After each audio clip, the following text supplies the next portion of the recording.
Hello friends. Did you know that nearly 80% of those who watch my videos aren't subscribed?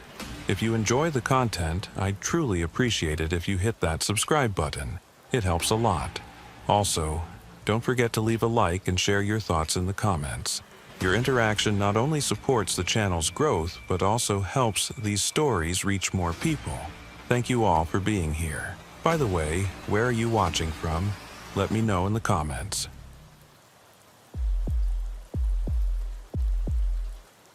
My third week as a deputy in Bridger County, Sheriff Dane Colfax called me into his office.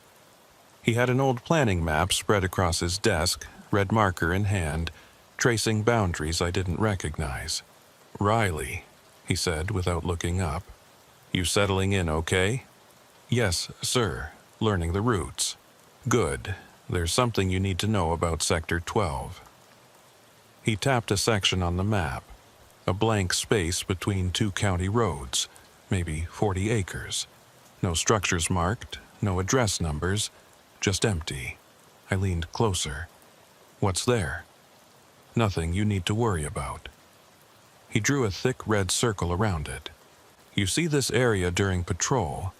You drive past. Don't stop, don't investigate, don't even slow down if you can help it."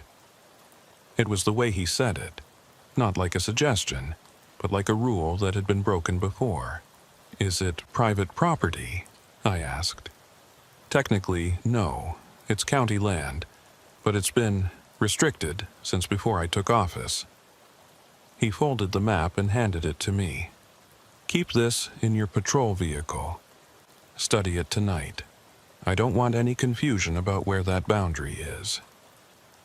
I took the map, feeling the weight of something unspoken.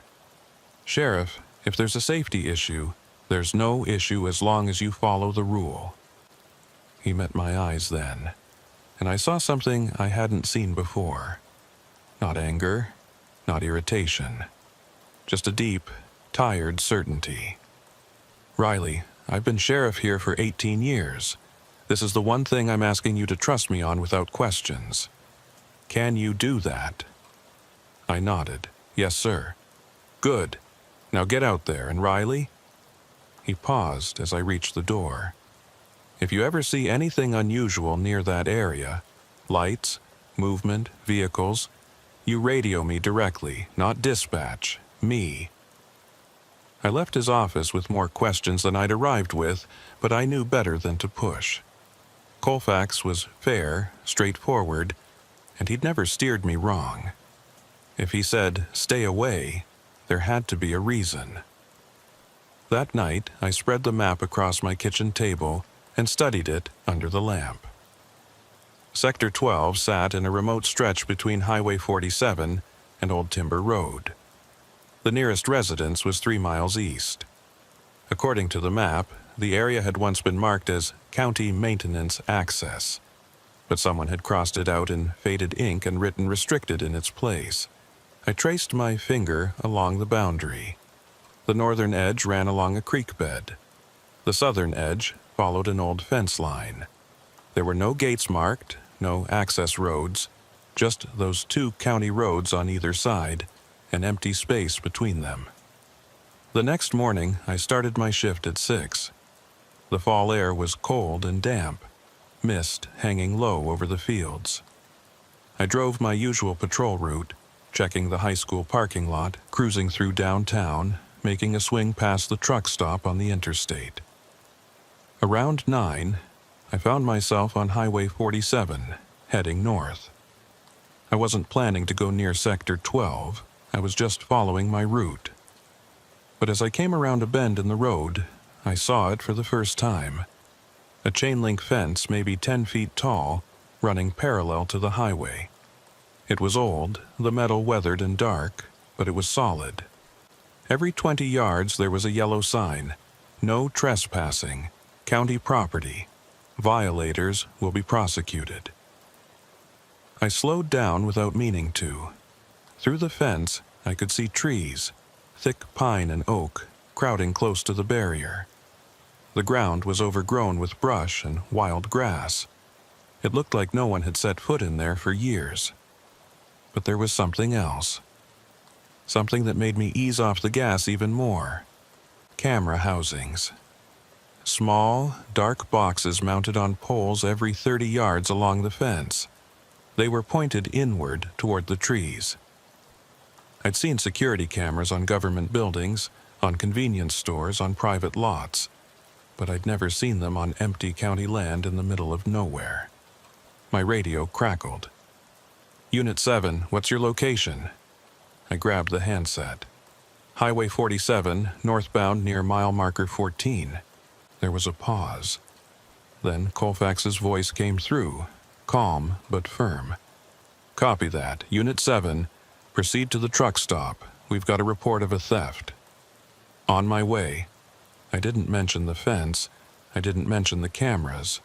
I just put my foot on the gas and drove past, watching the fence disappear in my rearview mirror. But I thought about it all day.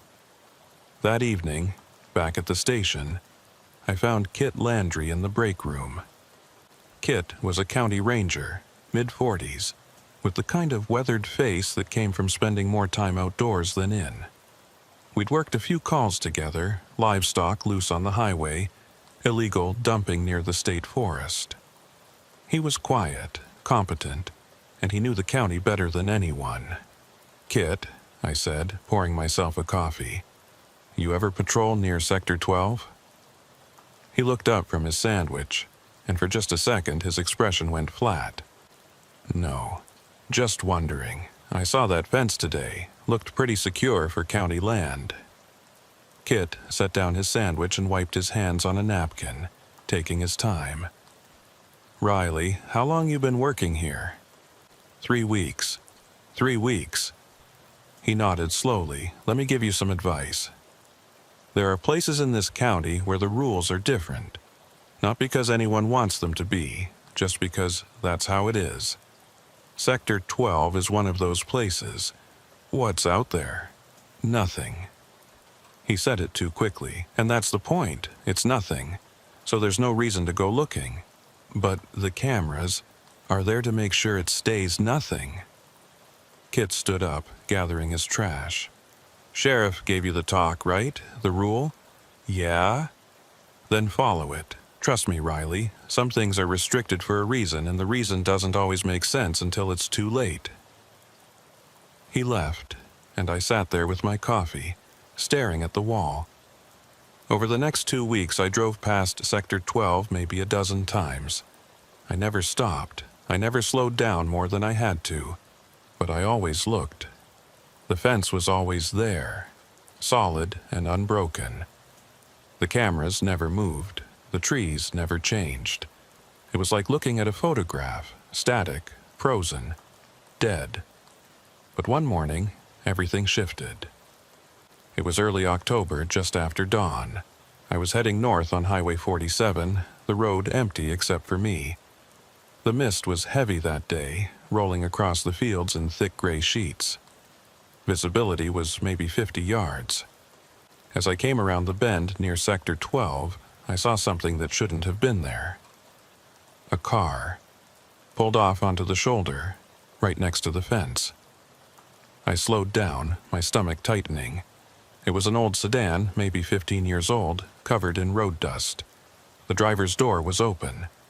I pulled in behind it and hit my lights. "Dispatch, Unit 7. I've got a vehicle stopped on Highway 47 near mile marker 14, running the plate now." I called in the number and waited, scanning the area. The mist was thick around the car, and I couldn't see anyone inside or nearby. "Unit 7, that vehicle is registered to a Patricia Hollis, age 62, address in Millerton. No wants or warrants. Copy. I'm going to make contact." I stepped out of my cruiser, one hand resting on my radio. "Sheriff's Department. Is anyone here?" No answer. Just the sound of wind moving through the trees behind the fence. I approached the car slowly. The driver's seat was empty.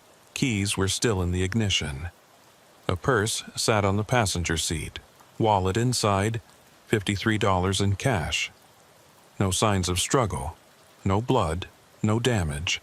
But on the dashboard, someone had written something in the condensation on the inside of the windshield. 2 words traced with a finger.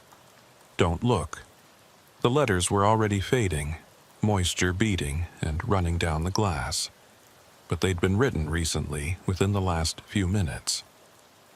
I stepped back from the car and keyed my radio.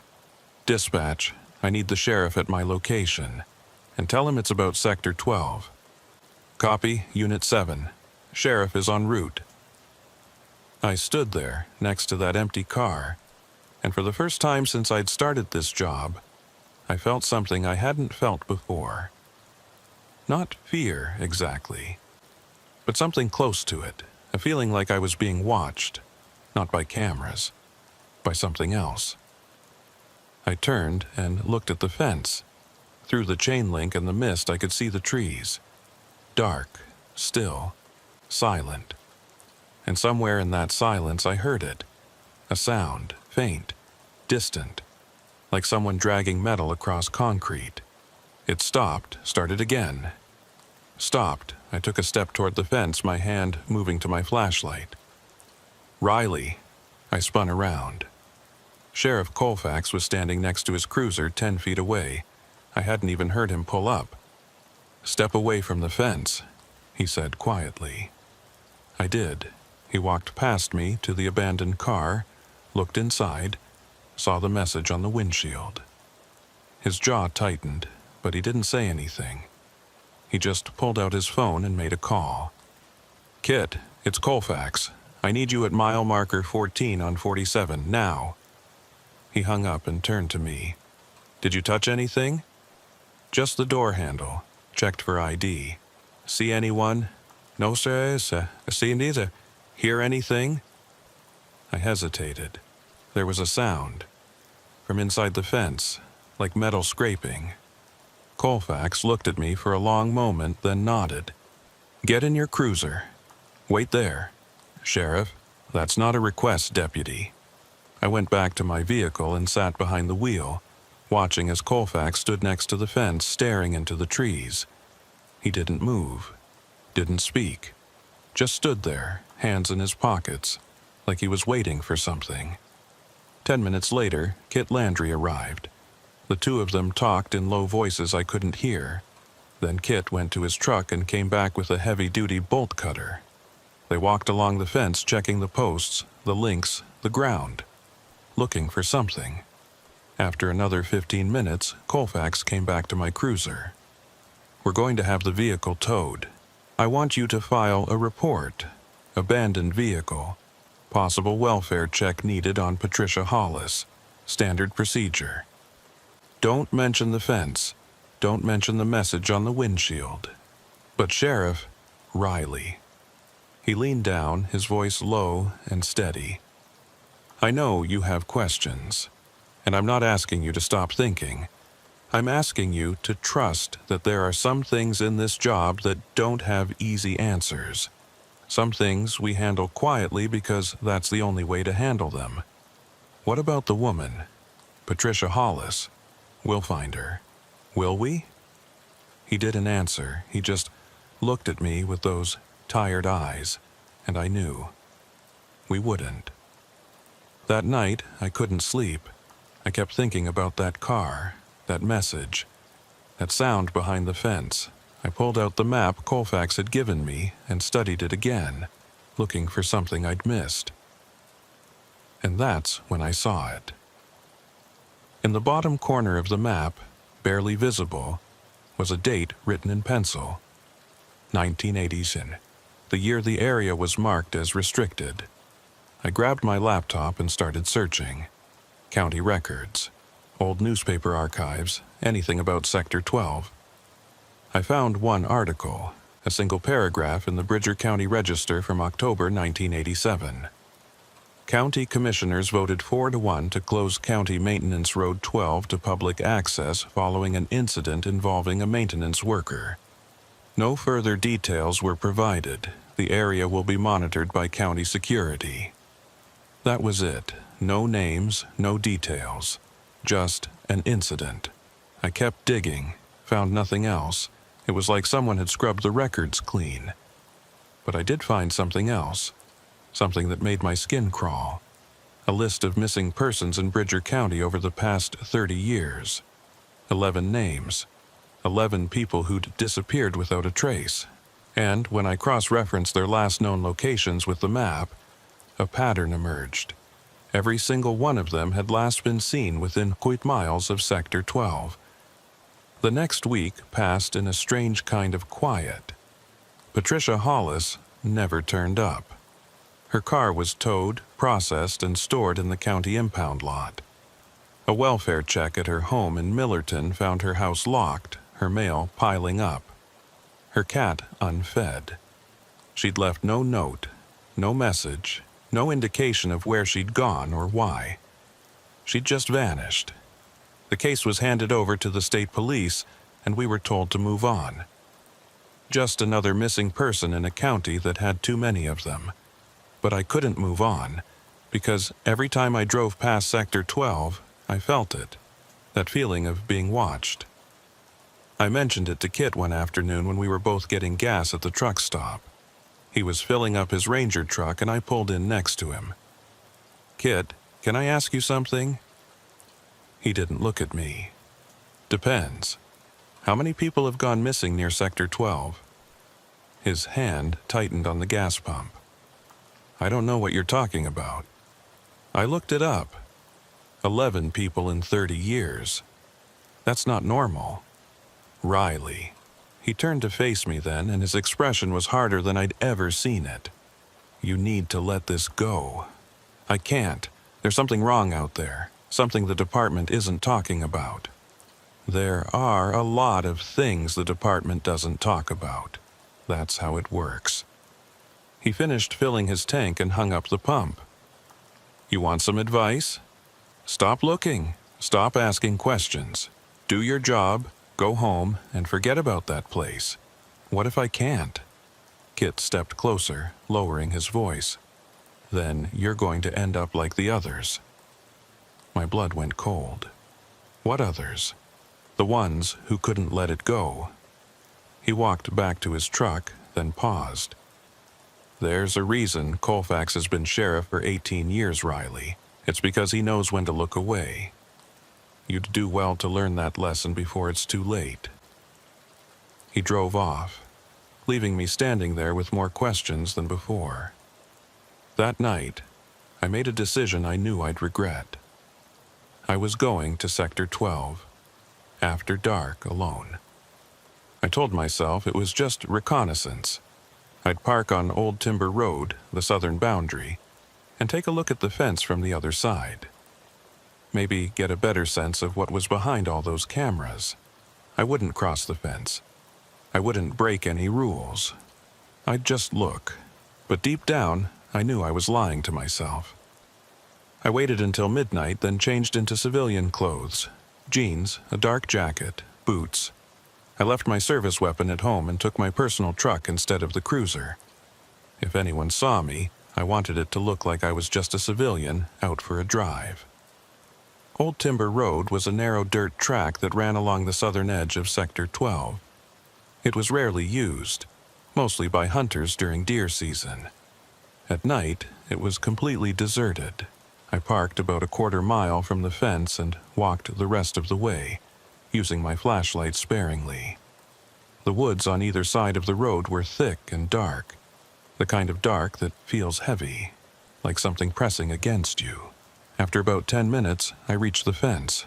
It was the same as the one on Highway 47, 10 feet tall, chain link, topped with barbed wire. But this side was different.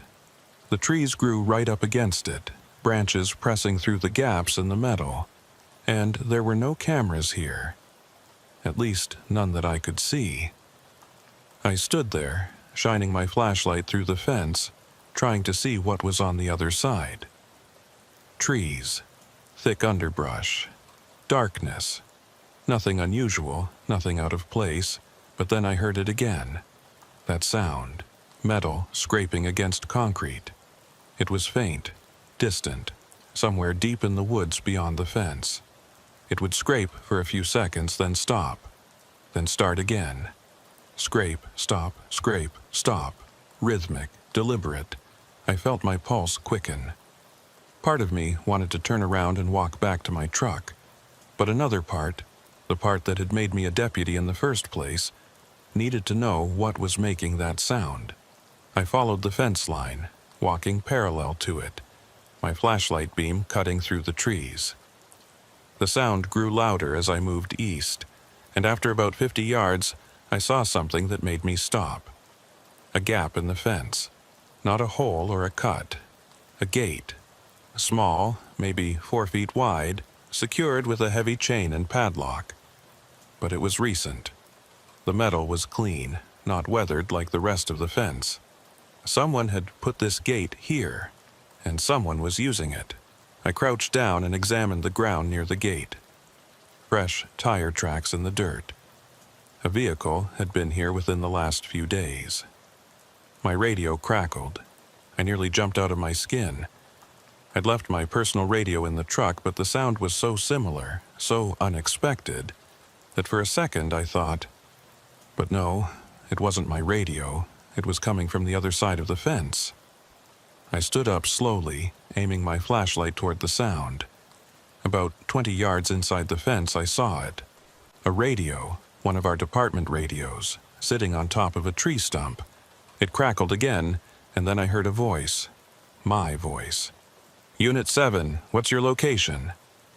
It was the transmission from 2 weeks ago, the morning I'd first driven past Sector 12.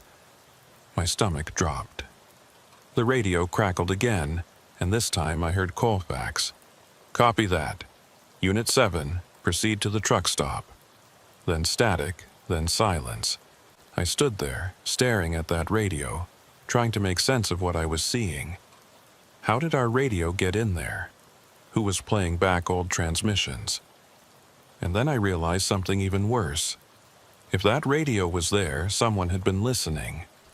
Someone had heard every transmission I'd made near Sector 12, every conversation, every location.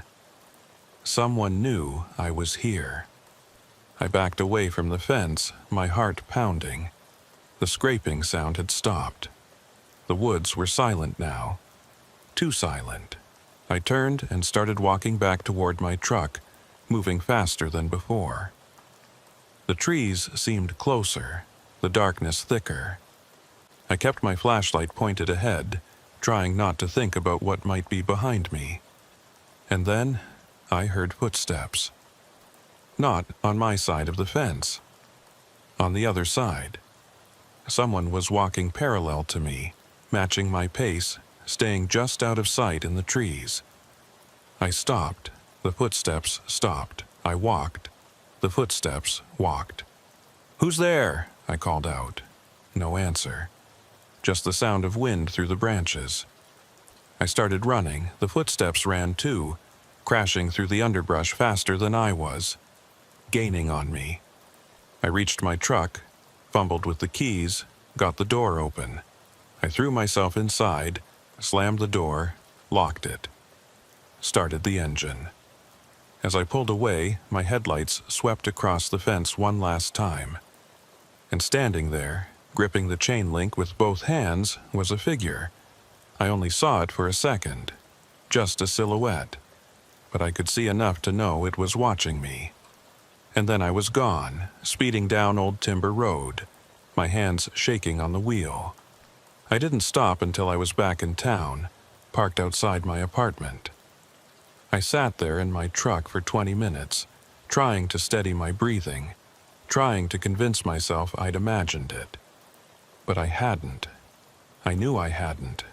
Someone, or something, was inside Sector 12, and they knew I'd been there. The next morning, I showed up for my shift exhausted and on edge. I'd barely slept, and when I did, I dreamed of that figure at the fence, those hands gripping the metal. Colfax called me into his office before I even made it to the patrol room. "Riley, sit down." I sat.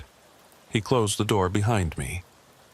"I'm going to ask you a question," he said, "and I want you to answer honestly. Did you go to Sector 12 last night?" My throat went dry. "How did you— the cameras, they're motion activated. And last night, around 12:30, one of them picked up a figure near the southern fence line. He turned his computer monitor toward me. This look familiar? On the screen was a grainy black and white image. It showed a person, me, standing at the fence, flashlight in hand. "Sheriff, I can explain." "I don't want an explanation." He closed the image and looked at me. "I want to know if you saw anything." I hesitated. I heard something, a scraping sound, and there was a radio, one of ours. Someone was playing back old transmissions. Colfax's expression didn't change, but his jaw tightened. What else? Someone was following me, on the other side of the fence. And when I left, I paused. I saw someone standing there, watching. He nodded slowly, like I'd just confirmed something he already knew. "Riley, I'm going to be direct with you. What you did last night was stupid and dangerous, but it's done, so now I need to know. Are you going to let this go, or are you going to keep pushing? Sheriff, there's something out there. Something we should be investigating." "No." He cut me off. "There's something out there we should be avoiding. There's a difference."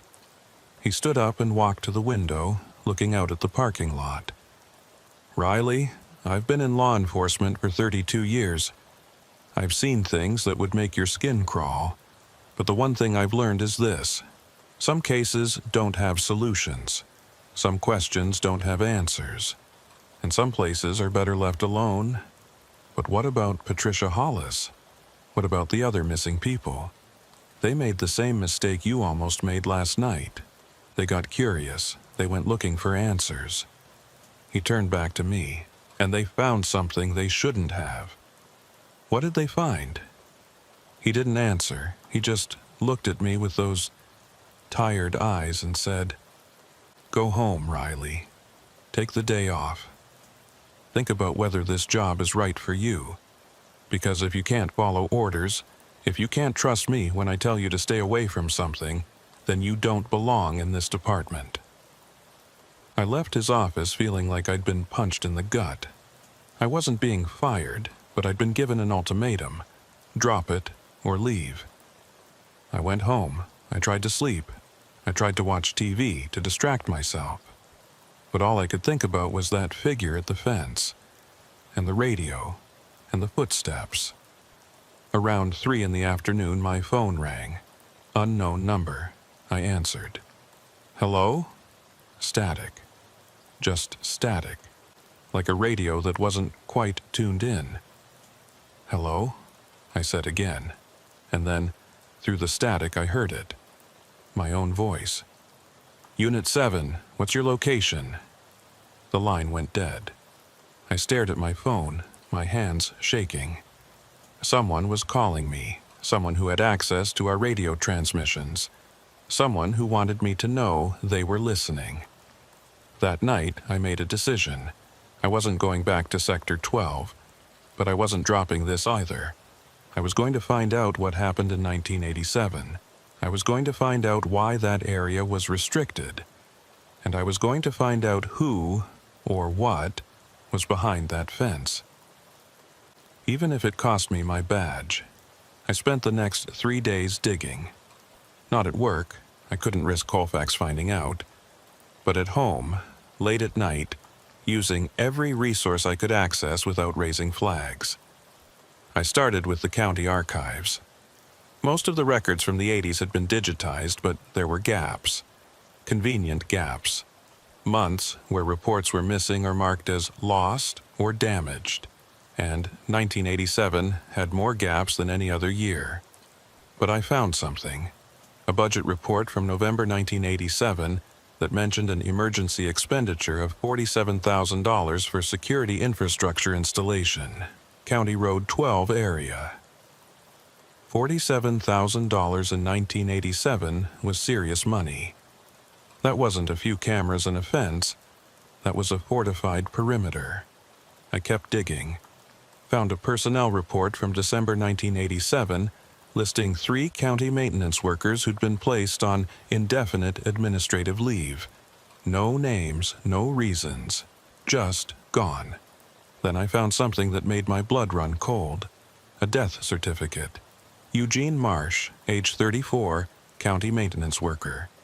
Date of death, October 19th, 1987. Cause of death, accidental drowning. But there was no water near Sector 12. No lakes, no rivers, just that small creek on the northern boundary, and it was barely 3 feet deep. I looked up Marsh's widow, Carolyn Marsh, still living in Bridger County, still listed in the phone book. I called her the next morning. Mrs. Marsh, my name is Riley Harker. I'm a deputy with the Bridger County Sheriff's Department. I was hoping I could ask you a few questions about your late husband. There was a long silence, then, "Is this about the accident?" "Yes, ma'am." Another pause. "I haven't talked about this in a long time. Not since it happened. I understand. But anything you could tell me would be helpful." She sighed. "Can you come to my house? I don't want to talk about this over the phone." An hour later, I was sitting in Carolyn Marsh's living room. She was in her early 70s now, gray-haired and frail, but her eyes were sharp. "Eugene died 38 years ago," she said. "But I remember that day like it was yesterday. Can you tell me what happened?" She looked down at her hands. "He was working on County Road 12, maintenance work. He'd been out there for a week, clearing brush, fixing drainage, routine stuff." Her voice wavered. "On October 19th, he didn't come home. The sheriff at the time, Harold Griggs, he came to my door around midnight and said there'd been an accident, said Eugene drowned in the creek. Did you believe him?" She looked up at me, and I saw tears in her eyes. "No. Eugene grew up on a lake. He was a strong swimmer, and that creek was nothing. A child could wade across it. Did you see his body? They wouldn't let me. Said it was too traumatic. Closed casket funeral." She wiped her eyes. "But I saw the report, the official one. It said he slipped on wet rocks, hit his head, fell into the water, unconscious, drowned. But you don't think that's what happened?" "I know it's not what happened, because Eugene called me that afternoon, around 3 o'clock. He was scared, Riley. I'd never heard him scared before. He said he'd found something that wasn't supposed to be there. He said he was going to report it and come straight home." My pulse quickened. "Did he say what he found?" "No. The call cut off before he could tell me, and that was the last time I heard his voice." She stood up and walked to a bookshelf, pulling down an old shoebox. "After the funeral, I went through his things. Found this." She handed me the box. Inside was a small notebook, the kind maintenance workers use to log their hours and tasks. I opened it and flipped to the last entry, October 19th, 1987. The handwriting was shaky, rushed. "Something wrong with the drainage tunnel. Water flow stopped. Went inside to check blockage. Found door. Shouldn't be here. Metal door, no rust, new, locked. Heard sound from other side, not water, not animal. Called Griggs. Told me to leave immediately, don't go back. Too late. Saw me." The entry ended there. "Who saw him?" I asked. "I don't know. But after Eugene died, Sheriff Griggs came back to my house. He brought me a check, $50,000. Said it was workers' compensation, but it was hush money. He told me if I kept quiet about Eugene's call, about what he said he found, the county would take care of me. If I didn't..." She trailed off. "What did he say would happen?" "He didn't say anything. He just looked at me, and I understood. So I took the money. I kept quiet, and I've regretted it every day since." I looked down at the notebook. "Can I keep this?" "Take it. I don't want it in my house anymore." Maybe you can do what I couldn't. Maybe you can find out what really happened out there." I thanked her and left, the notebook burning in my jacket pocket. That night, I called Kit. I needed someone I could trust, someone who'd been around long enough to know the history. "Kit, it's Riley. I need to talk to you. In person." "Riley, I told you. I know what you told me. But I found something. Something about 1987. About Eugene Marsh." There was a long silence, then, "Where are you?" "Home." "Stay there. I'll be there in 20 minutes. He showed up in his personal truck, not his Ranger vehicle. He looked tired, worried. I showed him the notebook. He read the last entry, his face going pale. "Where did you get this?" "His widow, Carolyn Marsh." "Jesus Christ, Riley." He set the notebook down and rubbed his face. "You don't know what you're doing. You don't know what this means. Then tell me." He looked at me for a long moment, then nodded. "Okay, but not here. Get in the truck." We drove out of town, heading east on back roads I'd never been on. Kit didn't speak the whole way, just kept his eyes on the road, his jaw set. After 30 minutes, he pulled off onto a dirt road that led to an abandoned farmhouse. He parked behind it, out of sight from the main road. "We can talk here," he said. We got out and stood next to the truck, the cold October wind cutting through my jacket. "What do you know about the Cold War?" Kit asked. I blinked. "What?" "The Cold War. Specifically, the late 70s, early 80s, when everyone was terrified of nuclear war. I know the basics. Why? Because that's when the government started building bunkers, underground shelters, continuity of government facilities, places where officials could hide if the bombs started falling." He lit a cigarette, his hands shaking slightly. "Most people know about the big ones. Mount Weather in Virginia, Raven Rock in Pennsylvania, but there were dozens of smaller sites, secret sites, built in rural areas, away from population centers." I felt my stomach sink. "Sector 12. He nodded.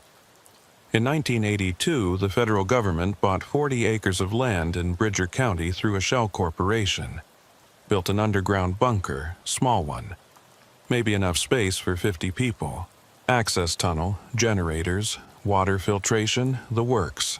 The county was paid to keep quiet about it, and for a few years that worked fine. The bunker was sealed, nobody went near it. But then Eugene Marsh found it. Yeah, he found the access tunnel. It runs from an old drainage culvert on the creek bed. The government had disguised it as county infrastructure, but Marsh was thorough. He went inside to check a blockage, and he found the door. The real door. Kit took a drag from his cigarette. He called Sheriff Griggs, and Griggs called someone else, someone federal. And within an hour, Marsh was dead. They killed him. I don't know, maybe. Or maybe he really did drown, but either way, the message was clear: stay away. Kit flicked ash onto the ground. After that, the feds locked it down, built the fence, installed the cameras, made it clear that Sector 12 was off limits, and the county sheriff, whoever held the position, was given one job: keep people away, no questions, no investigations. But what about the missing people? Patricia Hollis, the others? Kit looked at me, and for the first time, I saw real fear in his eyes. That's the part that doesn't make sense, because the bunker should be empty. It was decommissioned in 1982 after the Cold War ended. Sealed up, abandoned. But the cameras are still active, the fence is still maintained, and people who get too close, he trailed off. Disappear. Yeah. So, what's in there now? I don't know, and neither does Colfax, but he's smart enough not to ask. Kit dropped his cigarette and crushed it under his boot. Riley, you need to drop this. Right now. Because if the feds think you're digging into Sector 12, you'll end up like Marsh. Or worse. What could be worse? He didn't answer, he just looked at me, and I understood. The missing people, they hadn't just disappeared, they'd been taken. And whatever was behind that fence, it was still there. I went home that night and stared at Eugene Marsh's notebook for hours. I read the last entry over and over, trying to make sense of it. Saw me. Who saw him? A federal agent? A security guard? Or something else? I thought about Patricia Hollis, about the message on her windshield. Don't look. She'd seen something, and it had seen her. My phone rang. Unknown number again. I answered. Hello? Static, then my voice, distorted and broken. Unit 7, what's your location? Who is this? More static, then another voice. Unfamiliar, low, rasping. Stay away. The line went dead. I set the phone down, my hands shaking. Someone was warning me or threatening me. I couldn't tell which. But I knew one thing for certain. I wasn't staying away. The next night I did something I knew I'd regret. I went back to Sector 12. But this time I wasn't alone. I called Kit and told him my plan. He said I was insane. He said I'd get myself killed. But in the end he agreed to come with me. One time, he said. We go in, we look around, we get out, and then we never talk about this again. We met at midnight on Old Timber Road. Both of us in civilian clothes, both of us armed. Kit brought bolt cutters and a crowbar. I brought flashlights and a camera. We go through the southern gate, Kit said. The cameras don't cover that area as well, and if we're quick, we can get in and out before anyone notices. We walked to the gate in silence, the woods dark and still around us. When we reached it, Kit cut the chain with the bolt cutters. The metal snapped with a loud crack that echoed through the trees. We both froze, listening. Nothing. Kit pulled the gate open and we stepped through. The air felt different on the other side. Colder, heavier, like walking into a freezer. We moved quickly, staying low, using our flashlights sparingly. The trees were thick, the underbrush tangled. It felt like no one had been in here in years. After 10 minutes, we found it. The creek bed, exactly where Kit said it would be. And in the side of the creek bed, half hidden by overgrown vines and debris, was a concrete culvert. Maybe 4 feet in diameter, old, weathered. Kit pulled the vines away, revealing a heavy metal grate covering the opening. It was locked, but the lock was rusted. One good hit with the crowbar, and it broke free. We pulled the grate aside and shone our lights into the tunnel. It sloped downward, disappearing into darkness. "This is it," Kit whispered. "The access tunnel." We climbed inside, crouching to fit. The walls were slick with moisture, the air stale. Our flashlights cut through the darkness, revealing rusted pipes and crumbling concrete. After about 50 yards, the tunnel opened into a larger space. A maintenance room. Old equipment lined the walls. Generators, water pumps, electrical panels. Everything covered in dust and rust. And at the far end of the room, just like Eugene Marsh had written, was a door. A metal door, no rust, clean, new. Kit approached it slowly, his hand on his sidearm. "This shouldn't be here. This should be sealed, decommissioned." He tried the handle. Locked. But next to the door was a keypad. Digital, powered. "Someone's been here," I said. "Recently." Kit didn't respond. He just stared at the keypad, his face pale. And then we heard it. From the other side of the door. That sound, the scraping, metal on concrete. We both stepped back, our hands moving to our weapons. The sound stopped, then, slowly, the keypad beeped. Someone was entering a code from the inside. "We need to leave," Kit whispered. "Now." But before we could move, the door opened, not all the way, just a crack, maybe 6 inches. Darkness beyond, no light, no movement, just darkness. And from that darkness we heard breathing, slow, labored, wrong. Kit grabbed my arm and pulled me back toward the tunnel. We didn't run, we didn't speak. We just moved fast and quiet back the way we'd come. Behind us, the door opened wider. We didn't look back. We climbed out of the culvert, through the gate, and we ran. Ran until we reached our vehicles. Ran until we were off Old Timber Road and back on the highway. Kit pulled over at a gas station and we both sat there, breathing hard, trying to process what we'd just seen. "What the hell was that?" I said. "I don't know." Kit's hands were shaking on the steering wheel. "But we're not going back, ever. We have to report this. To who? The sheriff? The feds? You think they don't already know?" He looked at me. "Riley, whatever's down there, it's not our problem. It's above our pay grade, way above. But the missing people are gone, and there's nothing we can do about it." He started his truck. "Go home. Forget about tonight. And for God's sake, stay away from Sector 12.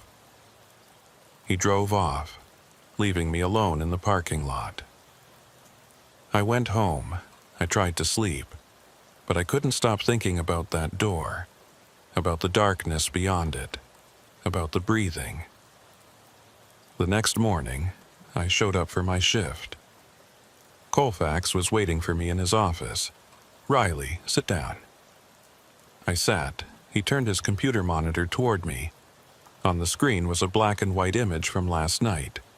2 figures near the southern fence, me and Kit. "I'm going to say this once," Colfax said. "You're done. No more questions. No more investigating. You follow orders, or you turn in your badge. Those are your options." "Sheriff, I'm not finished." He closed the image. "Last night, you crossed a line, and I can't protect you anymore.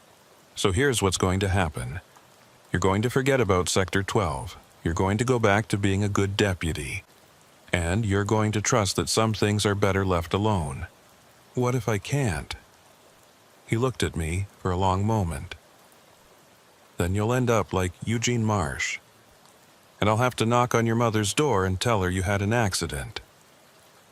I left his office and went to my cruiser. I sat there for a long time, staring at the steering wheel.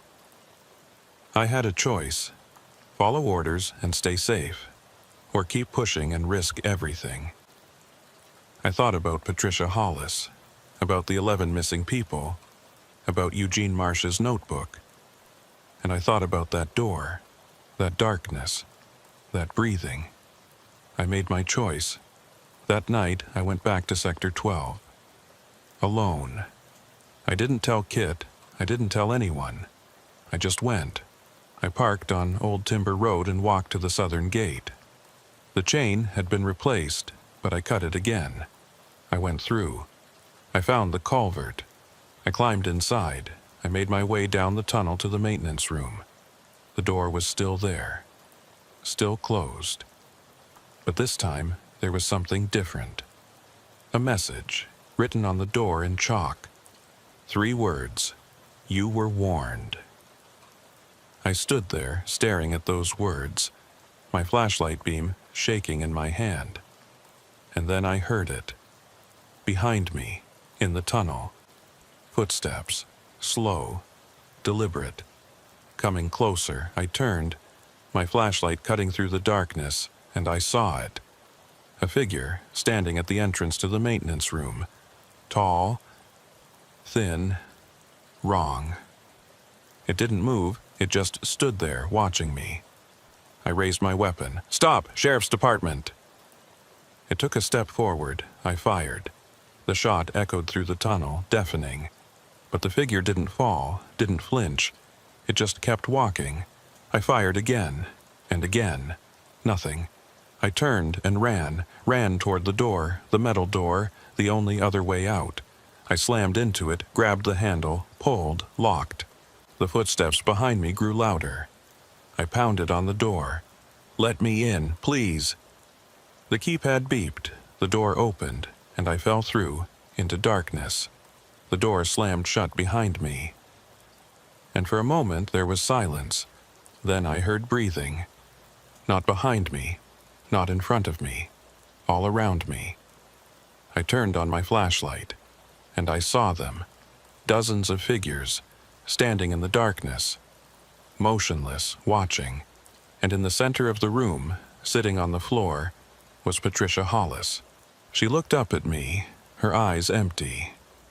"You shouldn't have come," she whispered, and then my flashlight died. I don't know how long I was down there, hours, days, it felt like forever. But when I woke up, I was in my truck, parked on Old Timber Road. The sun was rising. I checked my watch, 6 o'clock a.m. I'd been gone for 6 hours. But I had no memory of leaving the bunker. No memory of how I got back to my truck. I just woke up. I drove home, showered, changed.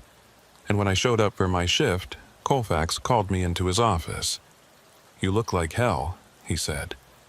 I didn't sleep well. He studied me for a moment, then nodded. "Take the day off, rest up, you've got patrol tomorrow." I left his office and walked to my cruiser. And as I sat down, I noticed something on my dashboard, a note, handwritten. "Welcome to Sector 12. I stared at that note for a long time, and then I understood I was one of them now, one of the missing. I still show up for my shifts, I still patrol the county, I still answer calls, but something's different. Something's wrong. Sometimes, late at night, I hear static on my radio, and through the static I hear voices. My voice, Patricia Hollis's voice, Eugene Marsh's voice, all of us repeating the same message, stay away.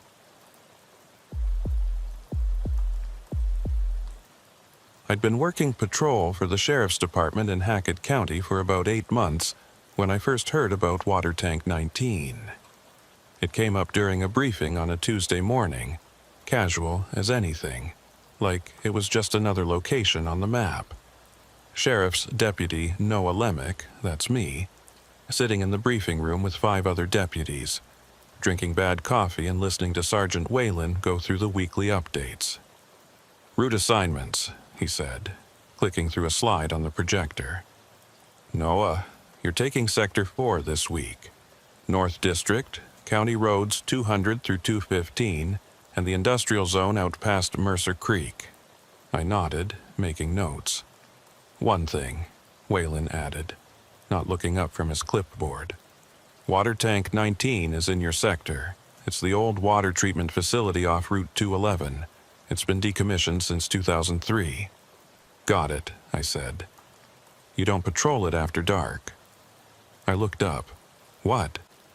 "After dark, you stay clear of that facility. No welfare checks, no trespassing calls, nothing. If someone reports activity there at night, you log it and move on. Don't investigate." The room went quiet. The other deputies didn't seem surprised.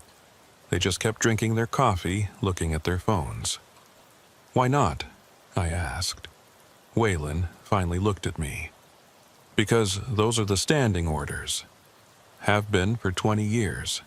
But if someone's trespassing, then they're trespassing on county property, and we'll deal with it in the morning. At night, you leave it alone."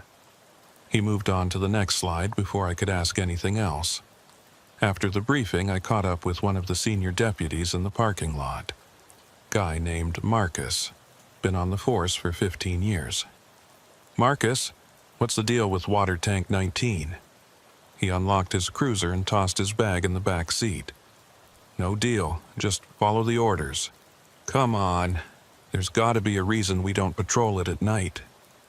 Marcus sighed and looked around, making sure no one else was listening. "Look, Noah, I don't know the whole story, but I know guys who've ignored those orders, and I know they don't work here anymore." "They got fired?" "Some of them, others just quit. Said they didn't want to work night shifts anymore. He climbed into his cruiser. Take my advice. Don't ask questions about that place. Just stay away after dark.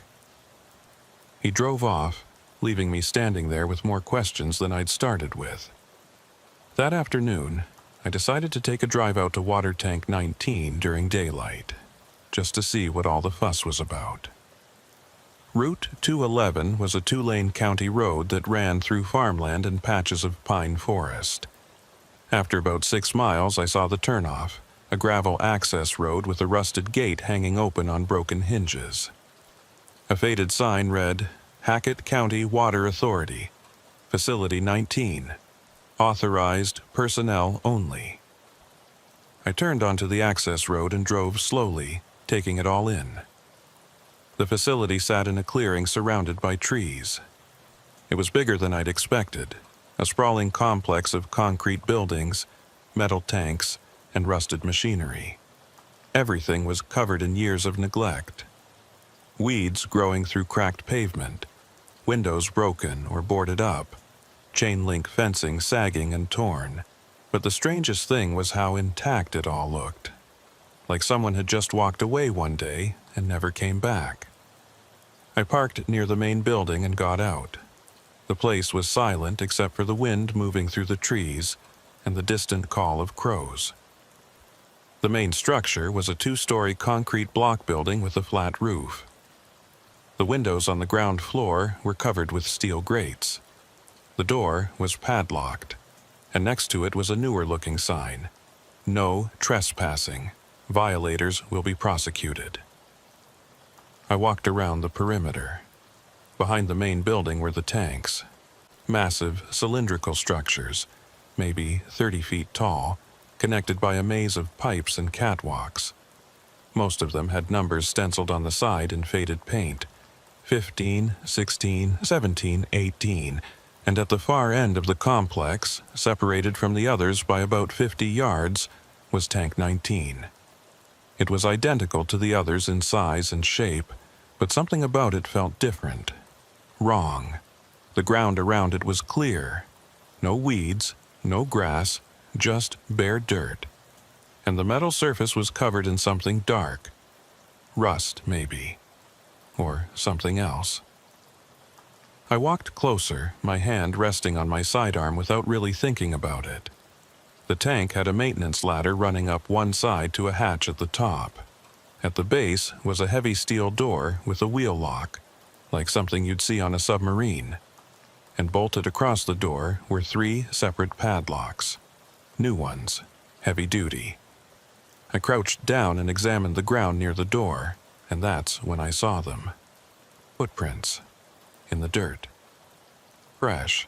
Not boot prints like you'd expect from maintenance workers or deputies. These were bare feet, multiple sets, different sizes, leading from the tree line to the tank door, and then back again. I stood up, my pulse quickening, and looked toward the trees. The forest was dark and thick, even in daylight, and for just a moment I thought I saw movement, a shadow shifting between the trunks.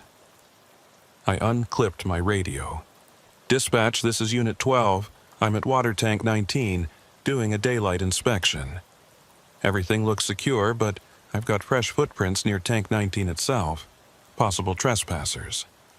Sierra Holcomb's voice came back, calm and professional. She'd been dispatched for Hackett County for 12 years, and her voice was one of the most reassuring sounds in the world when you were out on patrol alone. Copy, Unit 12. Do you need backup? Negative. It's daytime. Just wanted it logged. Roger that. And Noah, be careful out there. Always am. I took a few photos of the footprints with my phone, then walked back to my cruiser. As I drove away, I kept glancing in my rearview mirror at Tank 19, standing there in the clearing like a monument to something I didn't understand. That night, I called Sierra after my shift.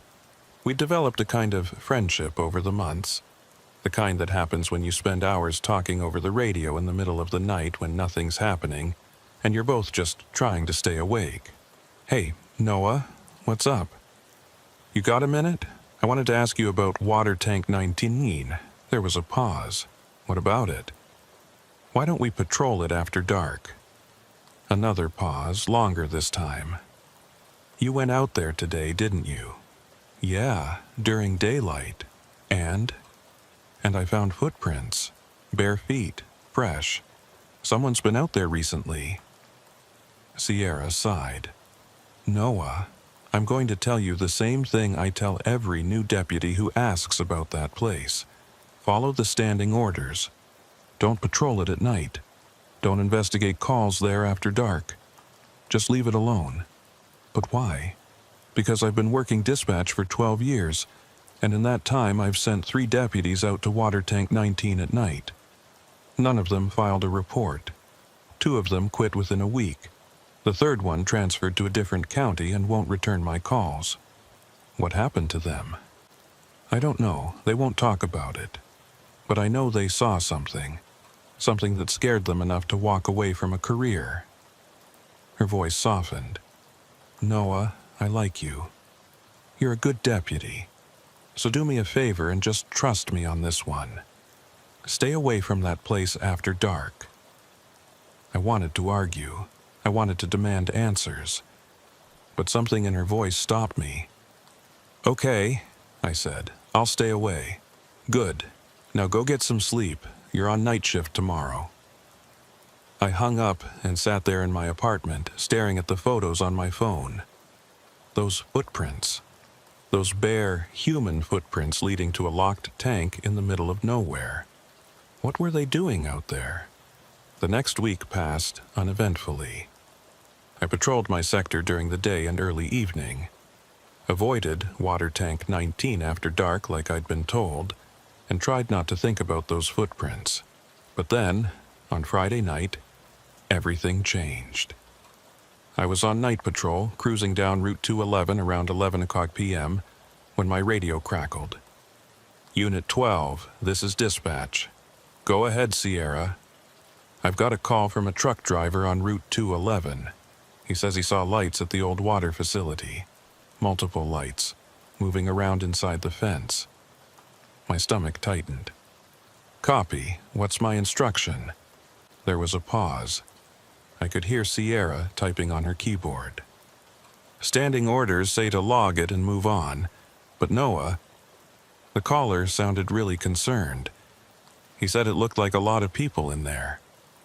I pulled over to the side of the road, thinking, how many people? He said at least a dozen, maybe more. A dozen people at water tank 19 in the middle of the night. That wasn't just trespassing, that was something organized. Sierra, I'm going to do a drive-by, just to assess the situation. I won't engage. Noah, I won't engage. I'll just look. If it's serious, I'll call for backup. Another pause, then, be careful and stay on the radio. Will do. I pulled back onto Route 211 and headed toward the facility. My headlights cut through the darkness, illuminating the trees on either side of the road. The night was clear and cold, the kind of cold that makes your breath fog. As I approached the access road, I killed my headlights and pulled over. I sat there for a moment, listening. The radio was quiet except for the occasional crackle of static. I grabbed out my flashlight and got out of the cruiser, moving quietly toward the entrance of the facility. The gate was still hanging open, just like it had been during the day, and the truck driver had been right. There were lights inside the fence. Not flashlights, something else. A soft, flickering glow, like candlelight or lanterns. And I could see movement, shadows shifting against the walls of the buildings. I crept closer, staying low, keeping to the trees along the access road.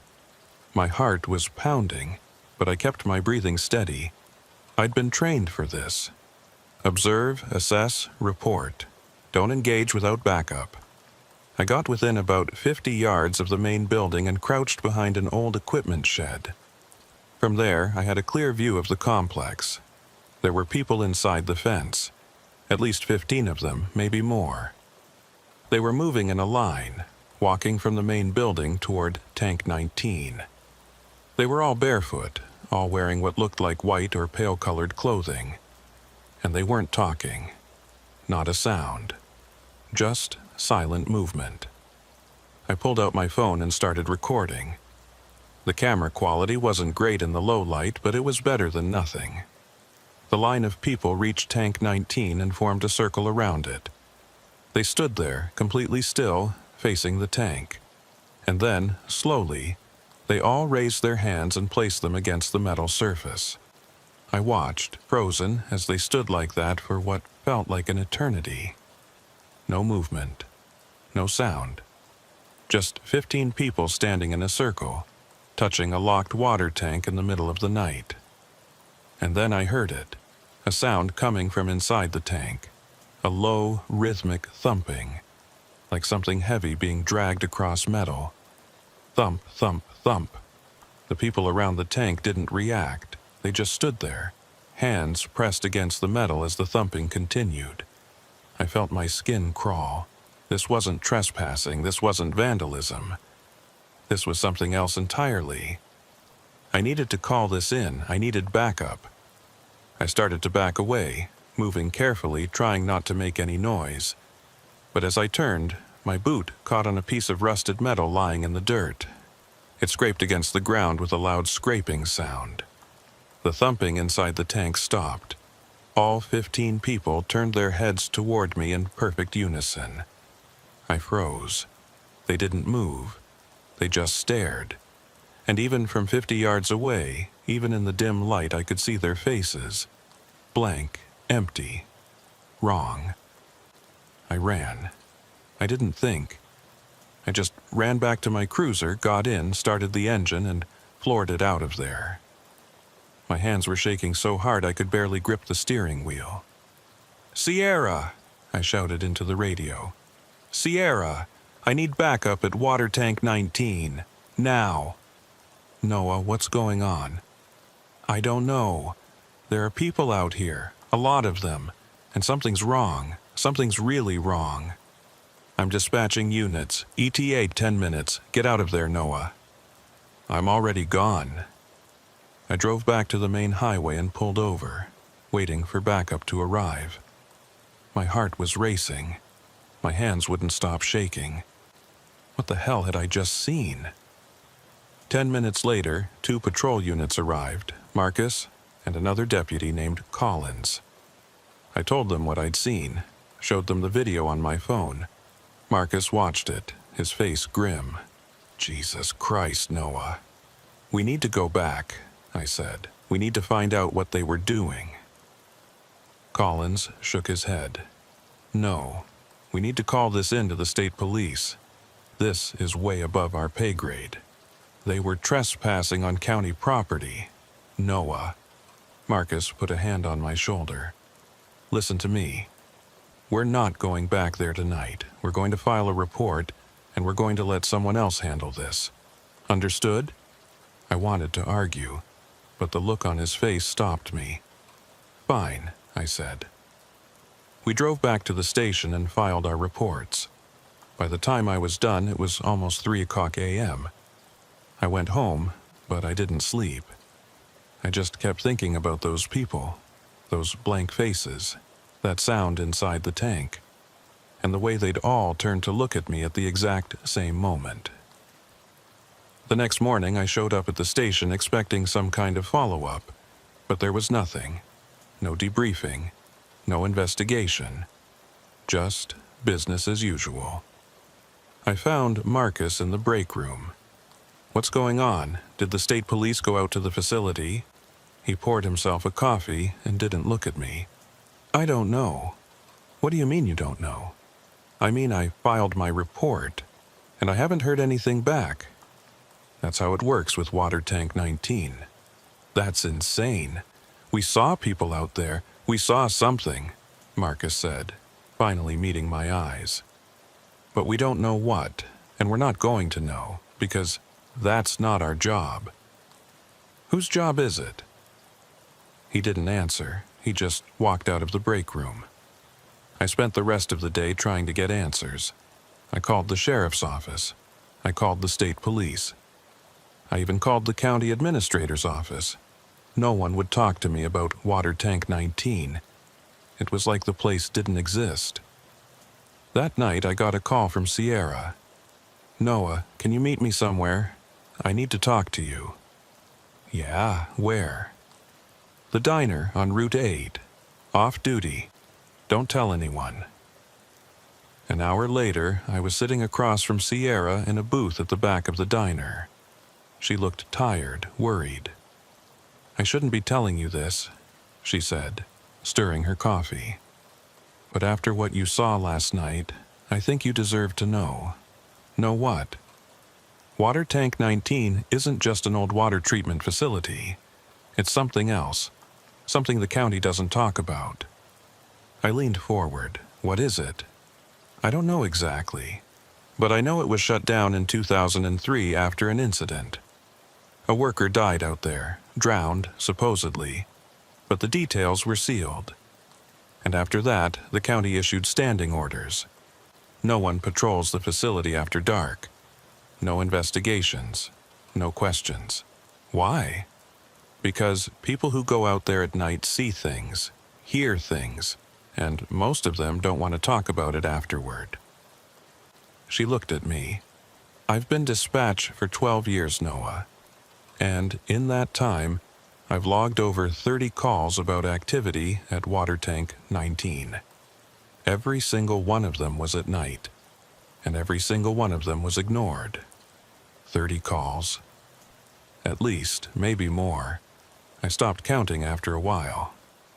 She wrapped her hands around her coffee mug. "But here's the thing. The calls aren't from locals. They're from truckers passing through.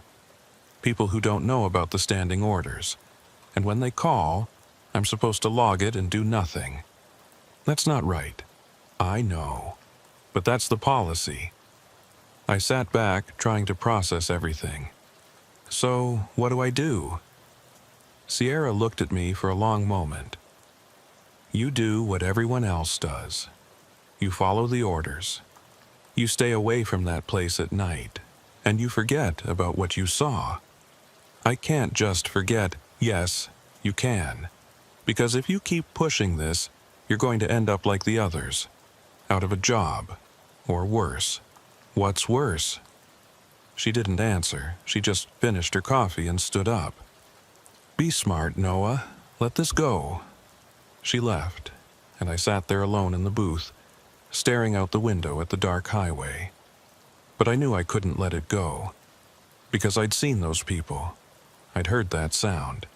And I needed to know what was inside Tank 19. I spent the next week trying to dig up information about Water Tank 19. I searched county records, old newspaper archives, anything I could find online. But there was almost nothing. The facility was barely mentioned except for a few brief references in old budget reports and zoning documents. The only useful thing I found was a death certificate from 2003. Thomas Ridley, age 41, employee of Hackett County Water Authority. Cause of death: accidental drowning. He died at Water Tank 19 on October 7, 2003. 3 weeks later, the facility was decommissioned and permanently closed. I tried to find more details about how he drowned, but there was nothing. No incident report, no investigation, just a death certificate and a brief obituary that said he'd been a dedicated employee and loving father of 2. I managed to track down his widow, Margaret Ridley, still living in Hackett County. I called her, identifying myself as a deputy. "Mrs. Ridley, I'm looking into the history of Water Tank 19. I understand your husband worked there." There was a long silence on the other end. "Why are you asking about that place?"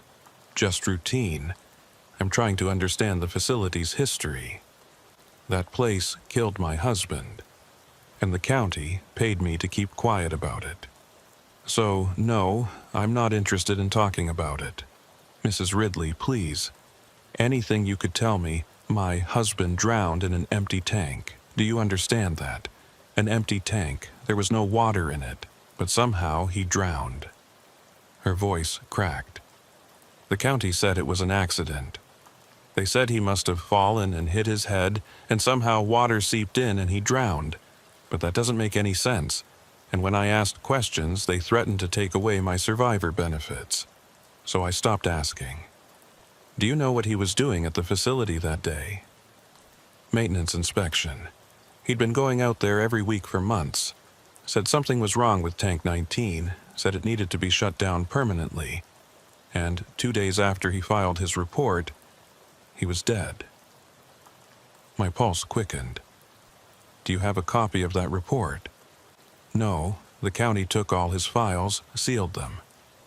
She paused, but I remember what he told me. He said there was water in Tank 19, even though the facility had been shut down for months. Even though all the pumps were offline, there was water in that tank, and it shouldn't have been there. What do you mean? He said the water was coming from somewhere else, somewhere underground. He wanted to drain the tank and investigate, but the county wouldn't authorize it. Said it was too expensive. And then he died. She took a shaky breath. Deputy, I don't know what you're investigating, but if it has anything to do with that place, my advice is to walk away. That facility isn't right.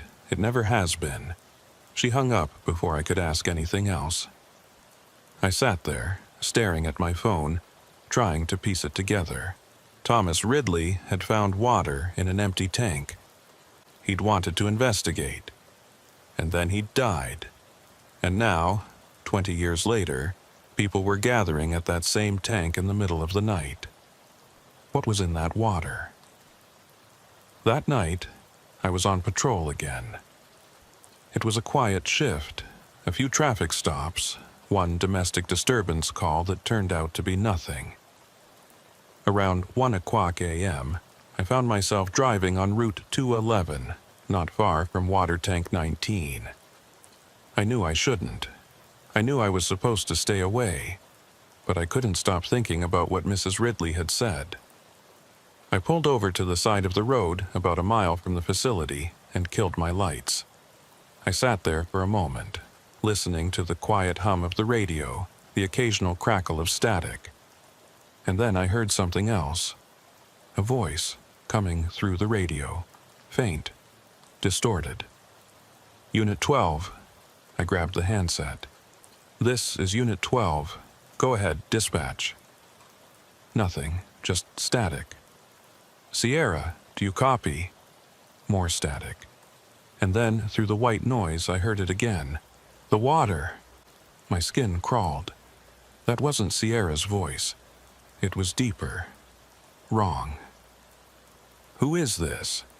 Oh, don't drink the water. The radio went dead. Complete silence. No static, no voices, nothing. I tried calling dispatch, no response. I tried my cell phone, no signal. I was about to start the engine and get the hell out of there when I saw them. Headlights, coming down the access road from Water Tank 19. A vehicle, moving slowly. No plates that I could see. I ducked down in my seat, watching as the vehicle reached Route 211 and turned south, away from me. It was an old van, dark-colored, windows tinted. I couldn't see who was driving. I waited until it was out of sight, then started my cruiser and followed at a distance, keeping my lights off. The van drove for about 3 miles, then turned onto a side road I'd never patrolled before. County Road 204. It was barely more than a dirt track, winding through thick forest. I followed, staying far enough back that they wouldn't see me. After about a mile, the van pulled into a clearing and stopped. I parked on the road and got out, moving quietly through the trees. I could see the van in the clearing, its engine still running. The driver's door opened and someone got out. It was too dark to see clearly, but I could make out a figure. Average height, wearing dark clothing. They walked to the back of the van and opened the rear doors. And then they started unloading bodies. Not dead bodies. These people were moving. But they were limp, being dragged out of the van one by one and laid on the ground in a line. I counted 6 of them, all barefoot, all wearing pale clothing. The driver stood over them for a moment, then walked back to the van and drove away. I stayed hidden in the trees, watching the 6 people on the ground. They didn't move, didn't make a sound. And then, slowly, they started to wake up. One by one, they sat up, and without saying a word, they stood and walked into the forest. Not together, just walking, in different directions, like they were heading home. I waited until they were gone, then stepped into the clearing. The ground where they'd been lying was damp, not from rain. It hadn't rained in days, just damp, like they'd been wet. I crouched down and touched the dirt. It was cold, and it smelled like rust, like old metal. I pulled out my flashlight and examined the tire tracks from the van. They were deep, like the vehicle had been heavily loaded. I took photos of everything, the tracks, the damp ground, the clearing. Then I got back in my cruiser and drove straight to the station. It was 2:30 a.m. by the time I got there. Marcus was on duty, filing paperwork in the break room. "Marcus, I need to talk to you." He looked up, saw my face, and sighed. "What did you do?" "I followed a van from Water Tank 19. It was carrying people. They dumped them in the woods and drove away." Marcus set down his pen and rubbed his face. "Jesus, Noah.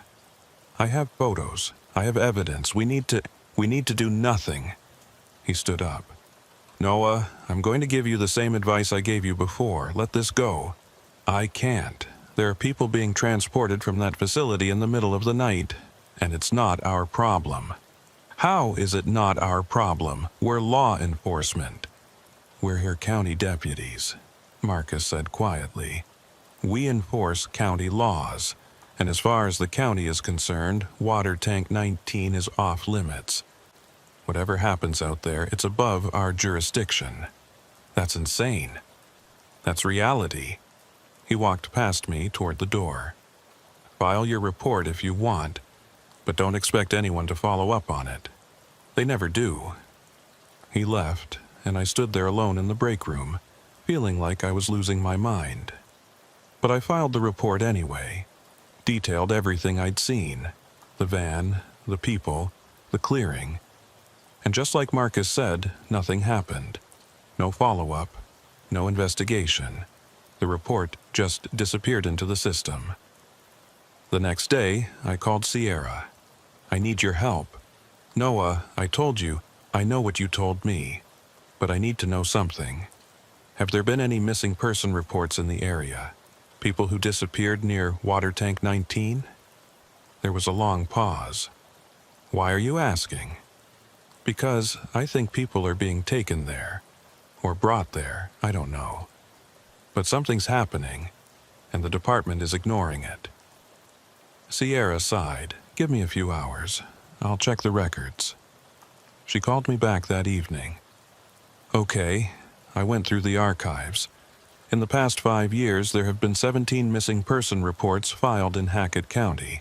6 of them were last seen on Route 211, near the water facility. 6? Yeah. All of them were eventually classified as voluntary disappearances or closed due to lack of evidence. But Noah, I pulled up the photos from their missing person reports, and I recognized 3 of them. "What do you mean?" "I mean, I've seen them. After they went missing, walking on the side of the road near the facility, at night." My blood ran cold. "You saw them?" "Yeah. I thought maybe they'd come back, that maybe the cases should be reopened. But when I called it in, I was told to leave it alone." "Who told you that?" "My supervisor, the shift commander, everyone." Her voice dropped. "Noah, there's something going on at that facility, something the county knows about and doesn't want us investigating. And I think it's been going on for a long time." "How long?" "I don't know, but I found records going back to the 90s.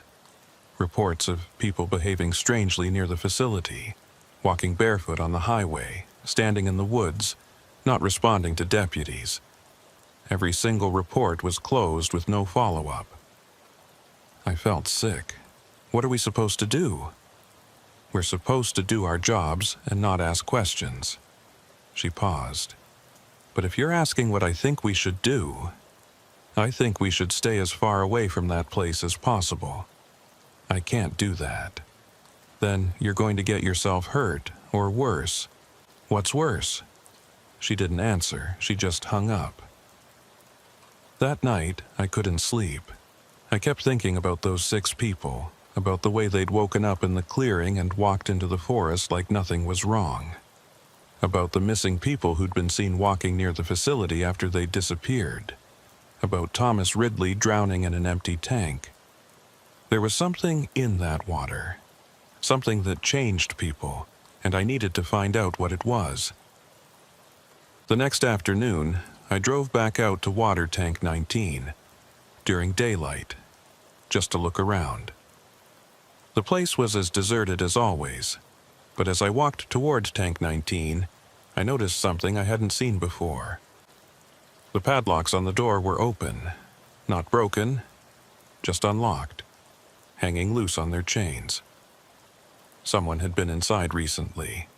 I approached the door slowly, my hand on my sidearm.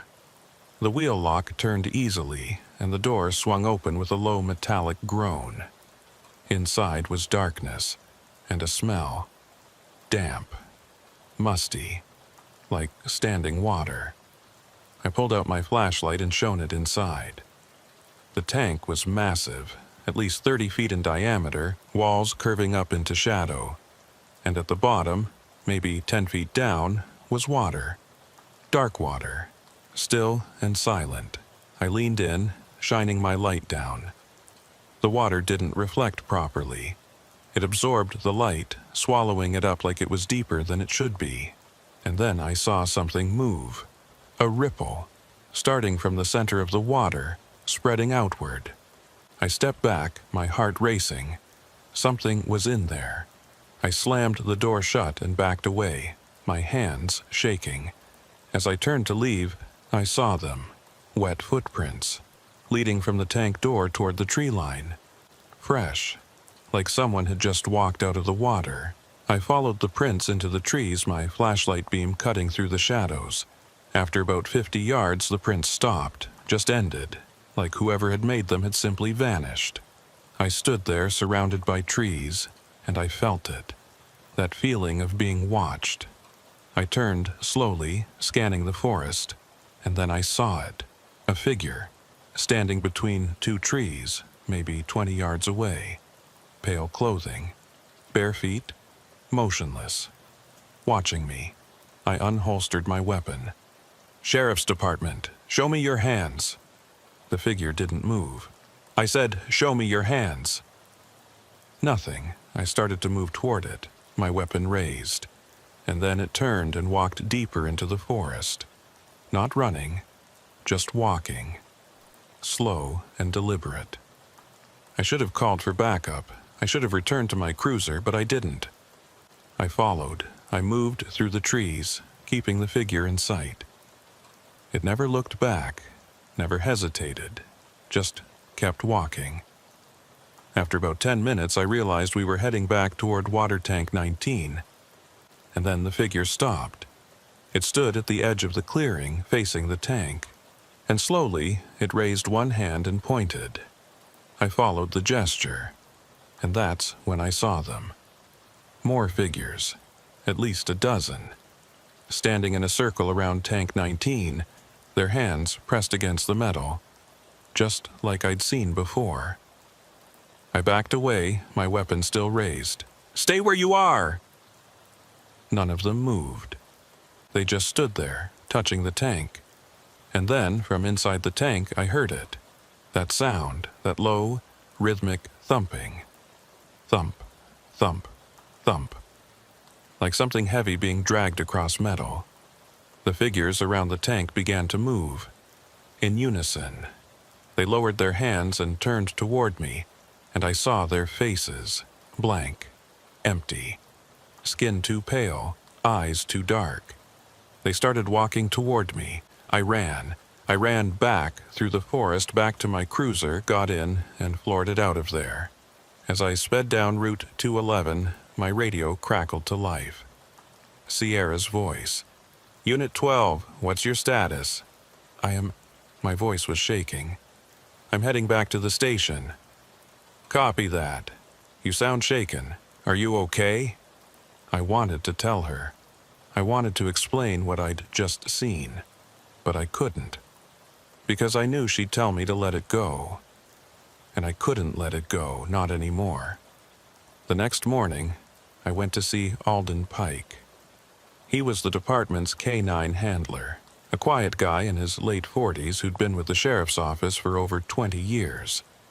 If anyone knew about Water Tank 19, it would be him. I found him in the training yard behind the station, working with his dog, a German shepherd named Ranger. "Alden, you got a minute?" He looked up, called Ranger to heel, and walked over. "What's up, Noah?" "I need to ask you about Water Tank 19. His expression didn't change, but I saw his jaw tighten. "What about it?" "I've been out there a few times.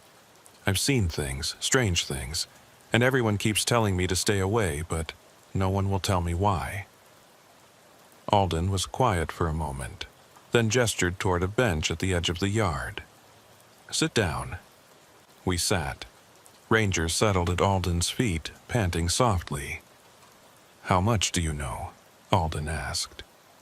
"I know the facility was shut down in 2003 after a worker died. I know there are standing orders not to patrol it at night. And I know people are gathering there, people who don't act right." Alden nodded slowly. "You're not wrong about any of it. So, what's going on?" He was quiet for a long time, staring out at the training yard. "About 15 years ago, I was called out to Water Tank 19. Middle of the night, report of a trespasser." "You went?" "Yeah, I was young, stupid. Didn't know about the standing orders yet." He rubbed Ranger's head absently. "I took Ranger's predecessor, Max, and we went out there. Found the gate open, just like you probably did. Walked into the complex. What did you find?" "People.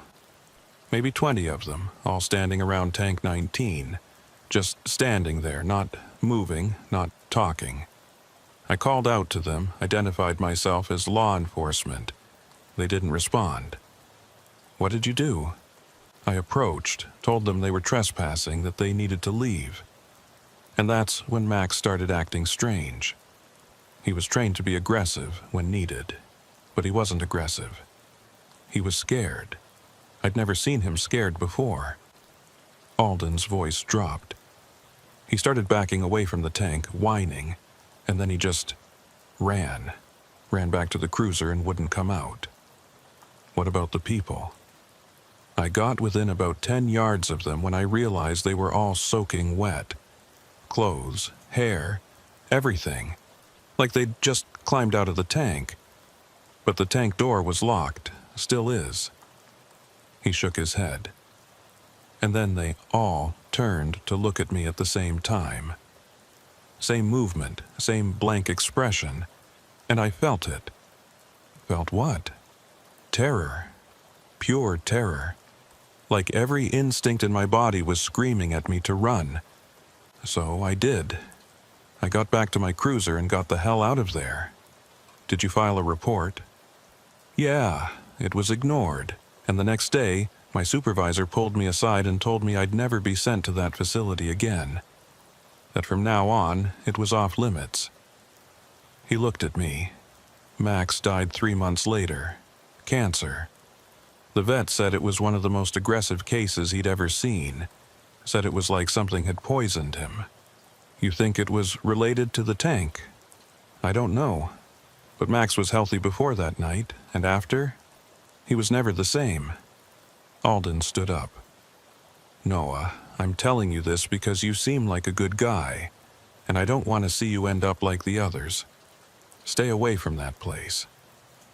Whatever's there, it's not something we can handle. What if we got a K9 unit to go out there with me? During the day?" Alden looked down at Ranger and shook his head. "Not a chance. I'm not putting Ranger through what Max went through, and neither is any other handler." He walked away, leaving me sitting alone on the bench. I spent the rest of the day thinking about what Alden had said. About Max, about the way the dog had reacted to the tank. Animals have instincts humans don't. They can sense things we can't. And if Max had been terrified of Tank 19, there was a reason. That night, I was on patrol again. Around midnight, I got a call from Sierra. "Noah, I've got something weird." "What is it?" "I just took a 911 call from a woman on Route 211. She says her husband stopped to help someone on the side of the road, and he hasn't come back. She's been sitting in her car for 20 minutes waiting for him." My stomach dropped. "Where on Route 211? "About 2 miles south of Water Tank 19. "I'm on my way." I drove to the location, lights and sirens off. When I arrived, I found a sedan parked on the shoulder, hazard lights flashing. A woman was sitting in the driver's seat crying. I approached the vehicle. "Ma'am, I'm Deputy Lemick. You called 911? She looked up at me, her face streaked with tears. "My husband, he stopped to help someone." A person was standing on the side of the road, waving us down. My husband pulled over and got out to see if they needed help, and then he just walked away into the trees. I called after him, but he didn't answer. He's been gone for almost half an hour. Did you see the person he was helping? I saw them for a second. They were wearing pale clothes, bare feet, but I didn't see their face. My pulse quickened. Stay in your vehicle. Lock the doors. I'm going to find your husband. I grabbed my flashlight and walked to the tree line where the woman had pointed. I could see footprints in the soft dirt. 2 sets, one wearing shoes, one barefoot. I followed them into the forest, calling out, "Sheriff's Department, if you can hear me, make a sound." No response. The footprints led deeper into the trees, winding through the underbrush. And then they stopped, just like the ones I'd found before. Both sets, like the 2 people had simply vanished.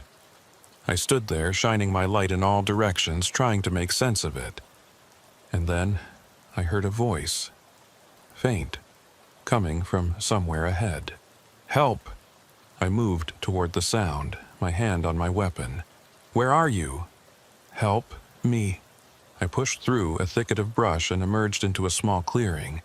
And there, standing in the center, was a man, mid-40s, wearing jeans and a jacket, soaking wet. "Sir, are you okay?" He turned to look at me. His eyes were wrong, too dark, too empty. "Help me." I took a step closer. "Sir, I'm Deputy Lemick. Your wife is worried about you. Let's get you back to the car." He didn't move. He just stared at me. And then he opened his mouth and water poured out.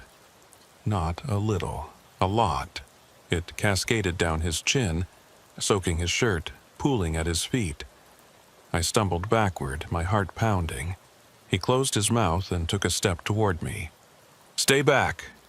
I drew my weapon. "Don't move." He took another step.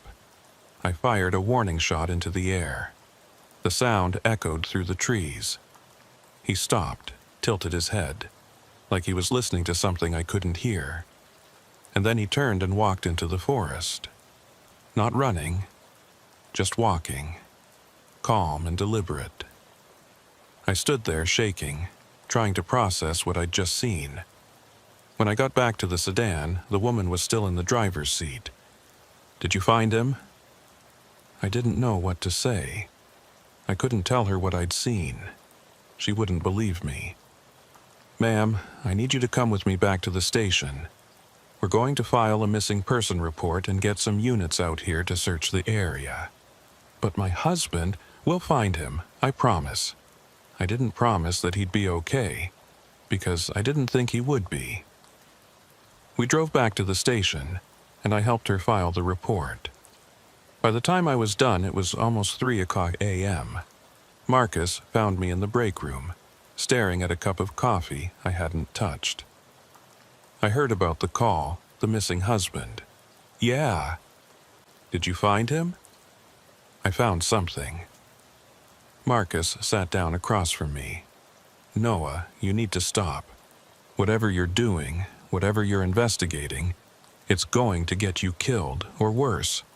What's worse than killed, Marcus? He didn't answer right away. Then, quietly, I don't know. But I've seen what happens to people who go out to that facility too many times. They change. They're not the same anymore. What do you mean they change? I mean, they stop sleeping, stop eating, they just exist. And eventually they disappear, just like the others. I looked at him. How many others? More than you think. I went home that morning and tried to sleep, but I couldn't. I kept seeing that man in the clearing, the water pouring from his mouth. Around noon, I got a call from Sierra. Noah, you need to hear this. What is it? The missing husband from last night. He just walked into the station. I sat up. What? Yeah, he walked in about 10 minutes ago. Said he got lost in the woods and spent the night out there. His wife is here. She's crying, hugging him. He seems fine. I'm on my way. When I got to the station, the husband was sitting in the lobby with his wife. He looked perfectly normal. Dry clothes. No sign of the water I'd seen pouring from his mouth. I approached him. Sir, I'm Deputy Lemick. I was the one who responded to your wife's call last night. He looked up at me and smiled. Thank you, Deputy. I'm sorry for the trouble. I guess I just got turned around in the woods. His voice was normal, his eyes were normal, but something about him was wrong. I could feel it. Can I ask where you spent the night? I found a dry spot under a tree, fell asleep. Woke up this morning and walked back to the road. You weren't cold. You didn't call out for help. I was a little cold, but I'm fine now. He stood up, thanked me again, and left with his wife. I watched them go, and I knew. I knew he wasn't fine. He was one of them now. Whatever was in that tank, whatever was in that water, it had changed him. And there was nothing I could do about it. I couldn't let it go. Not after what I'd seen. Not after the husband walked out of the woods like nothing had happened. I spent the next 3 days reviewing every report, every call, every piece of information I could find about Water Tank 19. And the more I dug, the more I realized how deep this went. There had been incidents dating back to the 1970s, long before the facility was even built. Reports of people acting strangely near the site, walking into the woods and not coming back, or coming back different. The facility had been built in 1982, and for 20 years it operated normally. Just a water treatment plant serving the rural parts of Hackett County. And then, in 2003, Thomas Ridley drowned in Tank 19. After that, everything changed. The facility was shut down. The standing orders were issued, and the county stopped talking about it. But the incidents didn't stop. If anything, they increased. I made a decision. I was going to Tank 19 one more time, at night, and I was going to find out what was inside that water. I didn't tell anyone. Not Sierra, not Marcus, not Alden. I just went. It was a Wednesday night, around 1 a.m. I drove to the facility in my personal truck, not my cruiser. I wore civilian clothes and brought a waterproof flashlight, a rope, and a small sample container. The gate was open, like always. I parked near the main building and walked to Tank 19, my heart pounding. The padlocks on the door were unlocked again. I opened it and shone my light inside. The water was still there. Dark.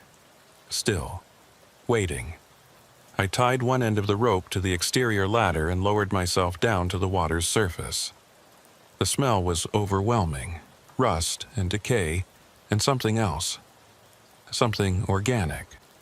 I knelt at the edge and dipped the sample container into the water. It was cold. So cold it burned. As I pulled the container out, I saw something move beneath the surface. A shape, large, shifting. I scrambled back, dropping the container. It fell into the water and sank immediately, disappearing into the darkness. And then the water began to ripple, not from the container, from something else. Something was rising. I climbed the rope as fast as I could, my hands slipping on the wet fiber. Behind me, I could hear the water churning. I reached the top and pulled myself out of the tank, slamming the door shut behind me. And then I heard it. A voice, coming from inside the tank. My voice. "Unit 12, what's your location?" I backed away, my legs shaking. The door began to shake. Something was pushing against it from the inside. I ran. I ran to my truck, got in, and drove away as fast as I could. But as I sped down the access road, I looked in my rearview mirror, and I saw them. Dozens of figures, pouring out of the tree line, walking toward the tank. All of them soaking wet. All of them barefoot. And in the center of the group, walking calmly, was the missing husband from 3 nights ago. I drove straight home and locked every door and window. I sat in my living room with my gun on the coffee table, staring at the front door, waiting for something to happen. Nothing did, but around 3:00 a.m. my phone rang. Unknown number. I answered. "Hello?" Static. And then, through the white noise, I heard it. My own voice. "Help, me." I hung up. The next morning, I called in sick. I couldn't go to work. I couldn't face anyone. I spent the day researching, trying to find answers. And I found something. A geological survey from 1979, before the facility was built.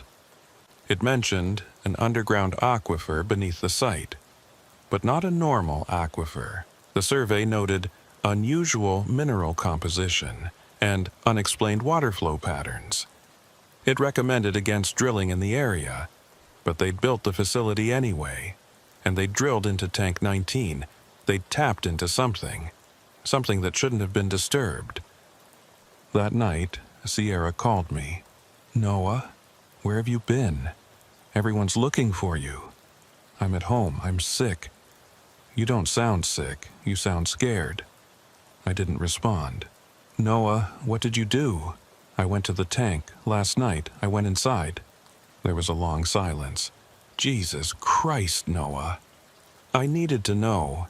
I needed to see what was in there." "And what did you see?" "I don't know, but it saw me." Sierra's voice dropped to a whisper. "You need to leave tonight. Get out of Hackett County and don't come back." "I can't just leave." "Yes, you can. Because if you stay, you're going to end up like the others. Trust me." She paused. "I've been dispatched for 12 years, Noah, and I've learned one thing. Some places aren't meant to be understood. They're meant to be avoided. But the people are gone. They're not coming back. Not as themselves." Her voice cracked. "Please, Noah, just go." She hung up. I sat there in my apartment staring at my phone, and then I heard it. A knock at my door. I grabbed my gun and moved to the window, looking out. There was someone standing on my porch. Pale clothing, bare feet, soaking wet. It was the missing husband. He knocked again. I didn't answer. He stood there for a long time, not moving, not leaving. And then, slowly, he turned and walked away. I watched him disappear down the street and I made my decision. I packed a bag, got in my truck, and I left. I drove for 3 hours, putting as much distance between myself and Hackett County as I could. I've been gone for 2 weeks now. I found a cheap motel in another state, and I've been staying here trying to figure out what to do next. But every night, around 3 a.m., my phone rings. Unknown number. And every night I hear the same thing. My own voice through the static. Help me. I don't answer anymore. But I know what it means. I went into the water, I touched it. And now it's calling me back. Last night I woke up at 3 a.m. to find my clothes soaking wet. I was standing in the shower, fully dressed, water running over me. I don't remember getting up. I don't remember turning on the water. But I was there, and when I looked in the mirror, I saw it. My eyes, too dark, too empty. I'm changing, just like the others. And I know, eventually, I'll go back.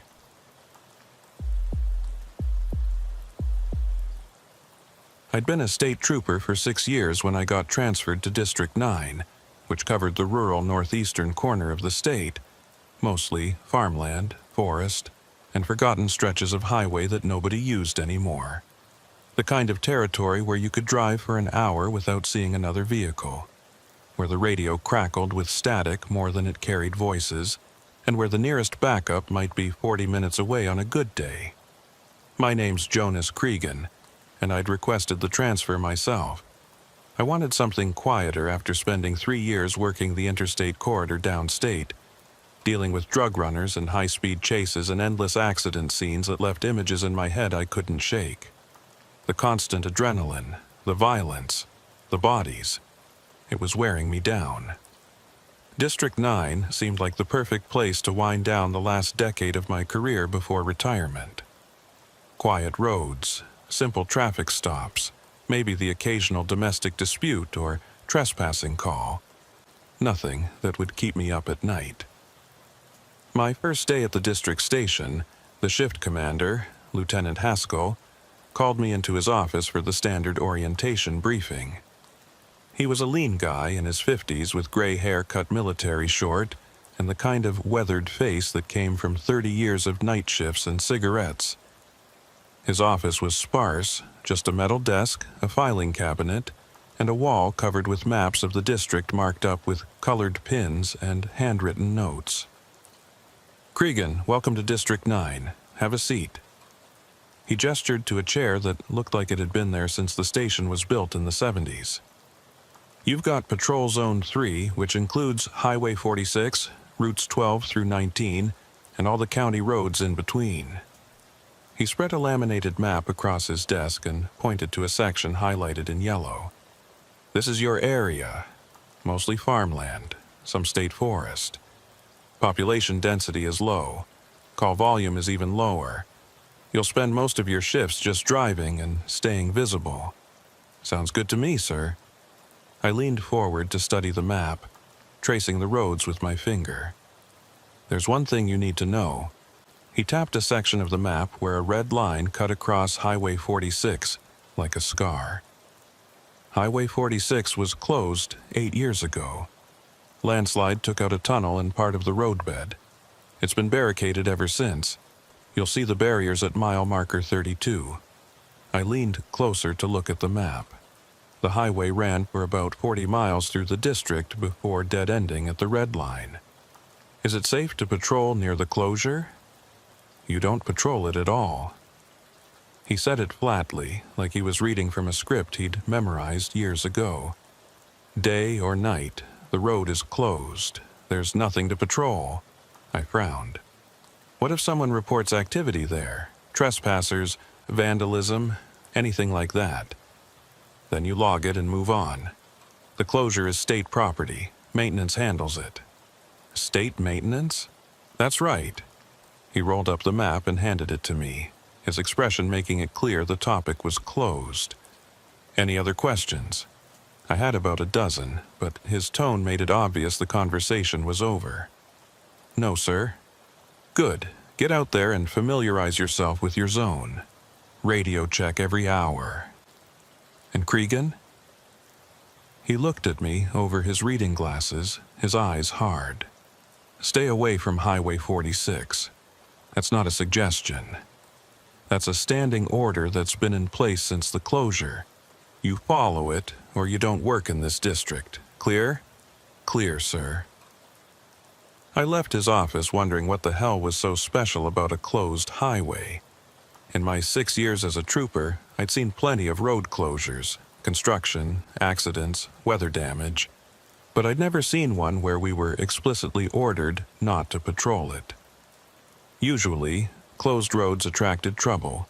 Kids looking for a place to party, dumpers getting rid of trash, squatters setting up camps. Standard procedure was to check them regularly, make sure the barriers were intact, run off anyone who didn't belong. But not Highway 46.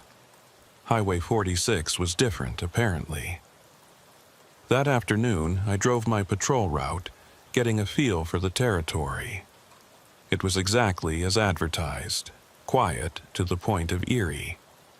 I passed through 3 small towns, each one barely more than a main street with a post office and a general store. I checked in with the local sheriff's departments, introduced myself, established the usual professional relationships. Then I spent most of the day driving empty 2-lane roads through endless fields of corn and soybean, past abandoned farmhouses and rusted silos, through patches of dense forest where the trees grew right up to the edge of the asphalt. The whole district had a feeling of slow decay, like civilization had tried to take root here and mostly failed. For every working farm, there were 2 or 3 abandoned ones. For every occupied house, there were empty ones with boarded windows and caved-in roofs. The people I saw looked worn down, like the landscape itself was grinding them into dust. Around 4 o'clock p.m., I found myself approaching Highway 46.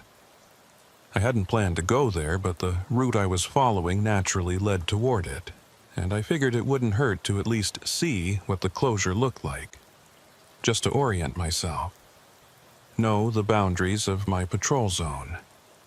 The entrance was marked by large orange barriers, the kind made of reinforced concrete, each one weighing at least a ton. They were positioned across both lanes, completely blocking access. Behind them was a permanent electronic sign, its message clear: road closed, no access.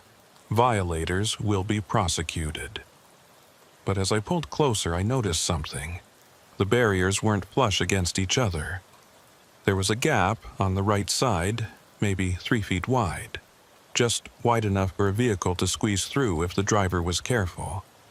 I pulled over onto the shoulder and got out to take a look.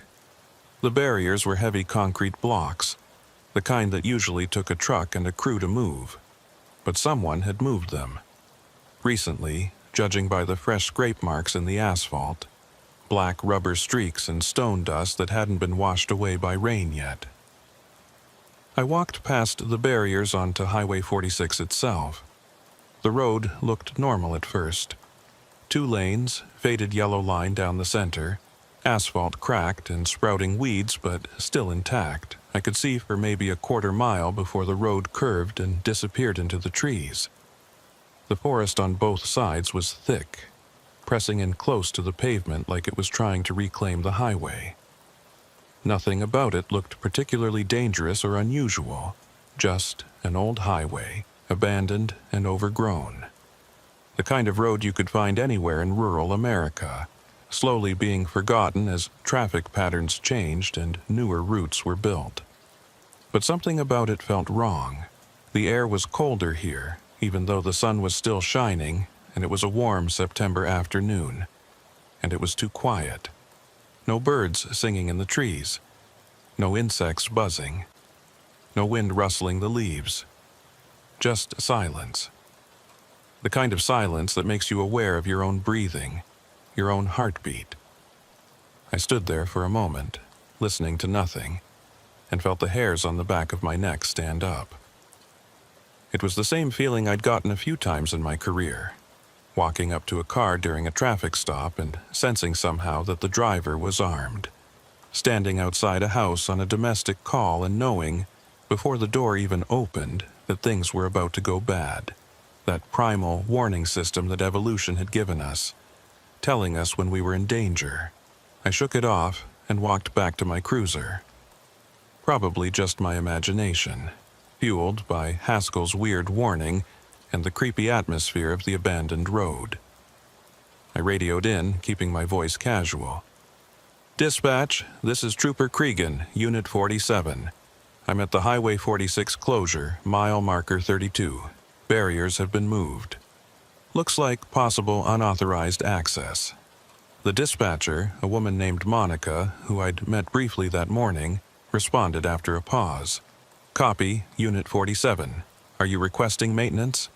"I'm requesting an explanation. Who's authorized to move these barriers?" Another pause, longer this time. I could hear her typing on a keyboard, consulting something. "Stand by, Unit 47. I waited, leaning against my cruiser, watching the gap between the barriers. 5 minutes passed, then 10. I was about to call again when a different voice came through the radio. Male. Older. Authority radiating through the static. "Unit 47, this is Lieutenant Haskell. What's your status?" "I'm at the Highway 46 closure, sir. The barriers have been moved. I was just reporting, get back in your vehicle and clear the area. Now." His tone stopped me cold.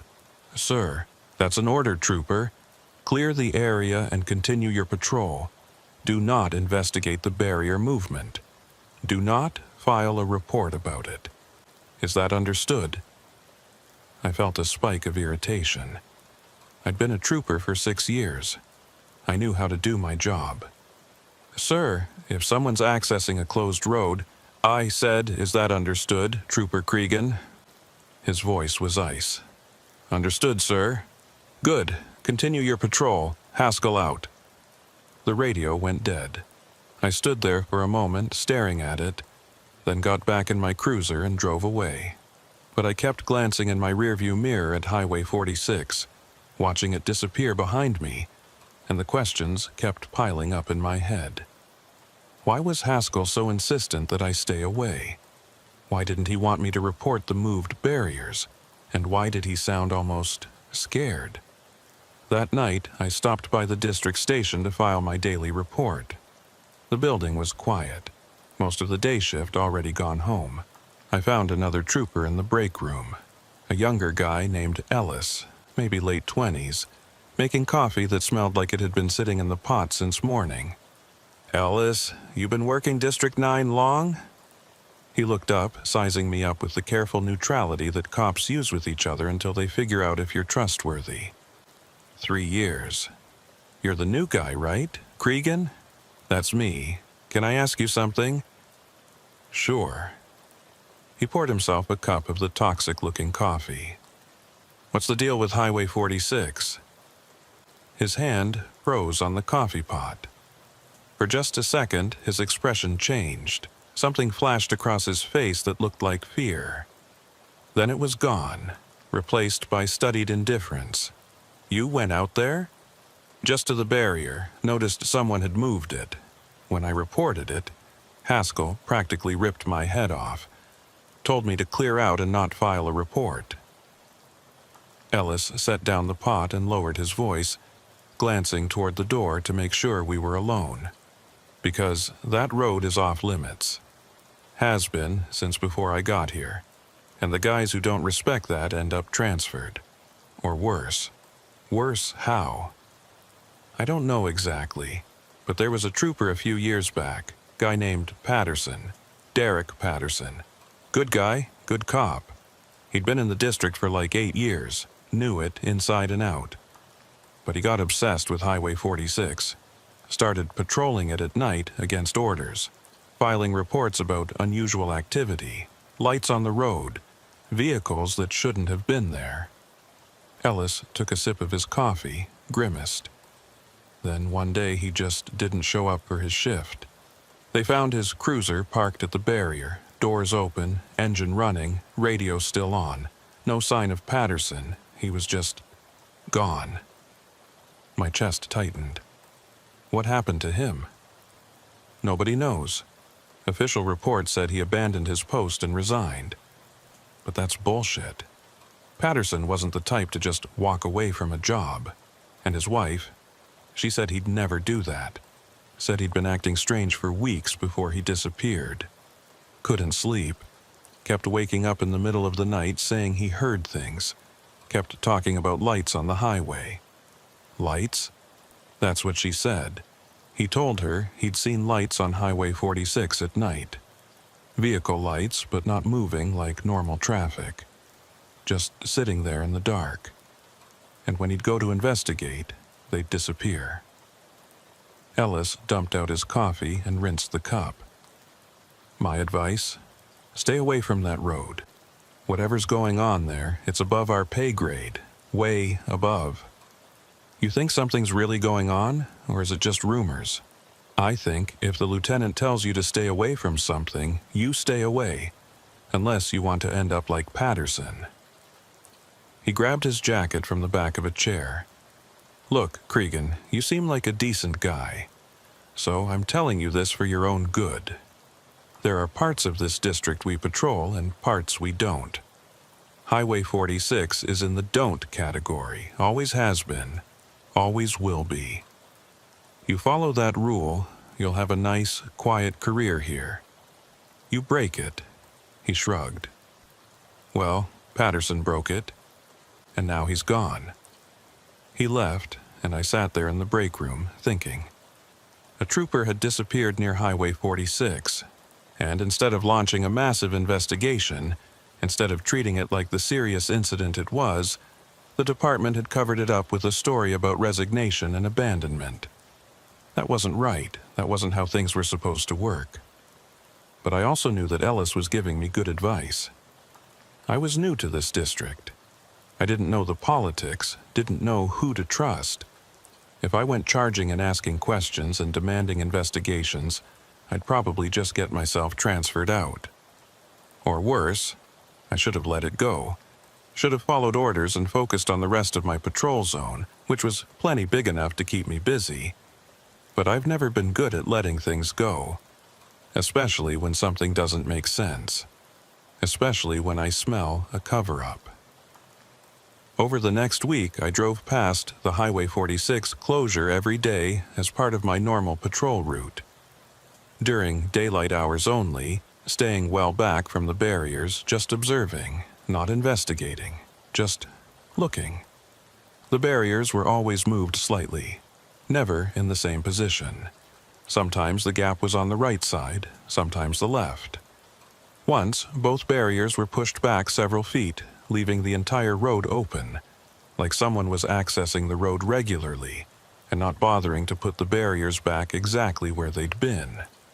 Or like they wanted them moved, wanted the road accessible. On Friday afternoon, my 7th day in the district, I decided to take a closer look. I parked my cruiser on the shoulder about 100 yards from the barriers and walked up on foot, moving casually like I was just stretching my legs. If anyone was watching, I wanted to look innocent. Just a bored trooper taking a walk. The road beyond the barriers was empty, as always. But as I stood there, pretending to check my phone, I noticed something I hadn't seen before. Tire tracks. Fresh ones. The tread pattern still sharp and clear. Leading past the barriers and onto the closed highway. Not just one vehicle. Multiple vehicles. Different tread patterns. Different widths. Cars, trucks, maybe even something larger. And judging by how fresh the tracks were, how they overlapped each other, there had been traffic here within the last day or two. A lot of traffic. I crouched down and examined the tracks more closely. Some of them were standard civilian tire patterns, the kind you'd see on any car or truck. But others were different. Heavier tread, wider spacing. Fleet vehicles, maybe. Government issue. I pulled out my phone and took a few photos, keeping the camera angle low so it wouldn't be obvious what I was doing. Then I followed the tracks with my eyes, watching them curve away into the trees. The road bent to the right about a quarter mile ahead, and I couldn't see past the curve. but I wanted to. I wanted to follow those tracks, see where they led, find out what was happening on this supposedly closed highway. I took a step past the barriers, then stopped. Haskell's warning echoed in my head. Stay away. Don't investigate. Follow orders. But those tire tracks were evidence of ongoing trespassing at minimum, maybe something worse. It was my job to investigate. My duty. I walked forward, following the tracks. 50 yards, 100. The trees pressed in on both sides, their shadows dark and cool. The silence was oppressive, broken only by my footsteps on the cracked asphalt. 200 yards. The road curved to the right, and as I came around the bend, I saw it. The tunnel. It was built into the side of a hill, a concrete portal maybe 20 feet wide and 15 feet high. The entrance was dark, a perfect rectangle of shadow against the gray concrete. I could see where the roadbed had partially collapsed on the right side, the landslide that had supposedly closed the highway 8 years ago. A pile of dirt and broken concrete had spilled across the right lane, narrowing the passage. But the left lane was clear, completely passable. And the tire tracks led straight into the tunnel, disappearing into the darkness. I approached slowly, every instinct telling me to turn around and get the hell out of there. The tunnel mouth looked like a giant throat, ready to swallow me. The air coming out of it was cold and damp, carrying a smell I couldn't identify. Not quite decay, not quite chemical. Something in between. The entrance was covered in warning signs, all of them official-looking. Danger, structural instability, do not enter. Closed by order of State Highway Department. Violators will be prosecuted. But the signs were old, faded, covered in moss and bird droppings. They'd been here for years, weathering in place, and nobody had bothered to replace or maintain them. I pulled out my flashlight and shone it into the tunnel. The beam cut through the darkness, revealing concrete walls stained with water damage and age. The tunnel ran for maybe 300 feet before curving slightly to the left. I could see daylight at the far end. The tunnel went all the way through the hill, just like it was supposed to. And in the darkness, about halfway through, I saw something that made my pulse quicken and my hand instinctively move toward my sidearm. Lights. Small, red lights mounted on the ceiling, evenly spaced, maybe 10 of them running the length of the tunnel. They weren't on at the moment, but they were there, and they looked new. The housings were clean, free of the grime and age that covered everything else.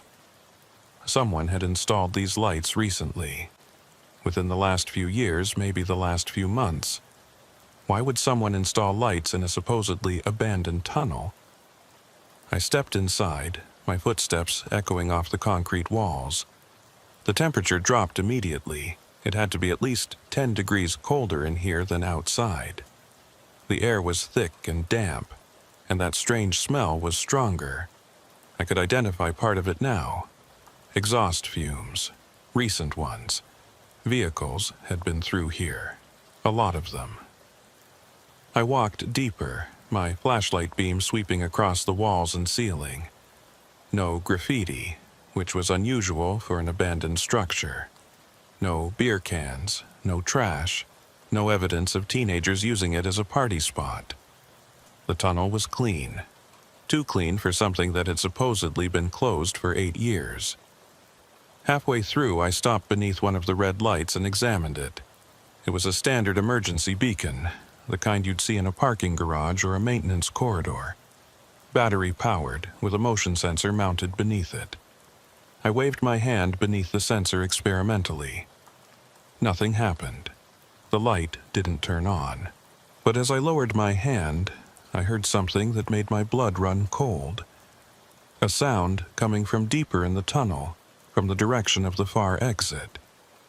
An engine, distant but growing louder, the low rumble of a heavy vehicle moving slowly through the tunnel.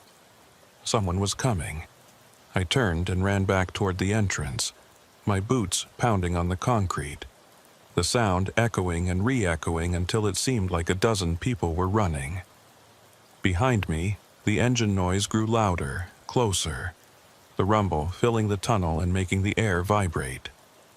I burst out of the tunnel into the daylight and kept running, back toward the barriers, back toward my cruiser. My heart was hammering in my chest, adrenaline flooding my system. As I reached the barriers, I looked back over my shoulder.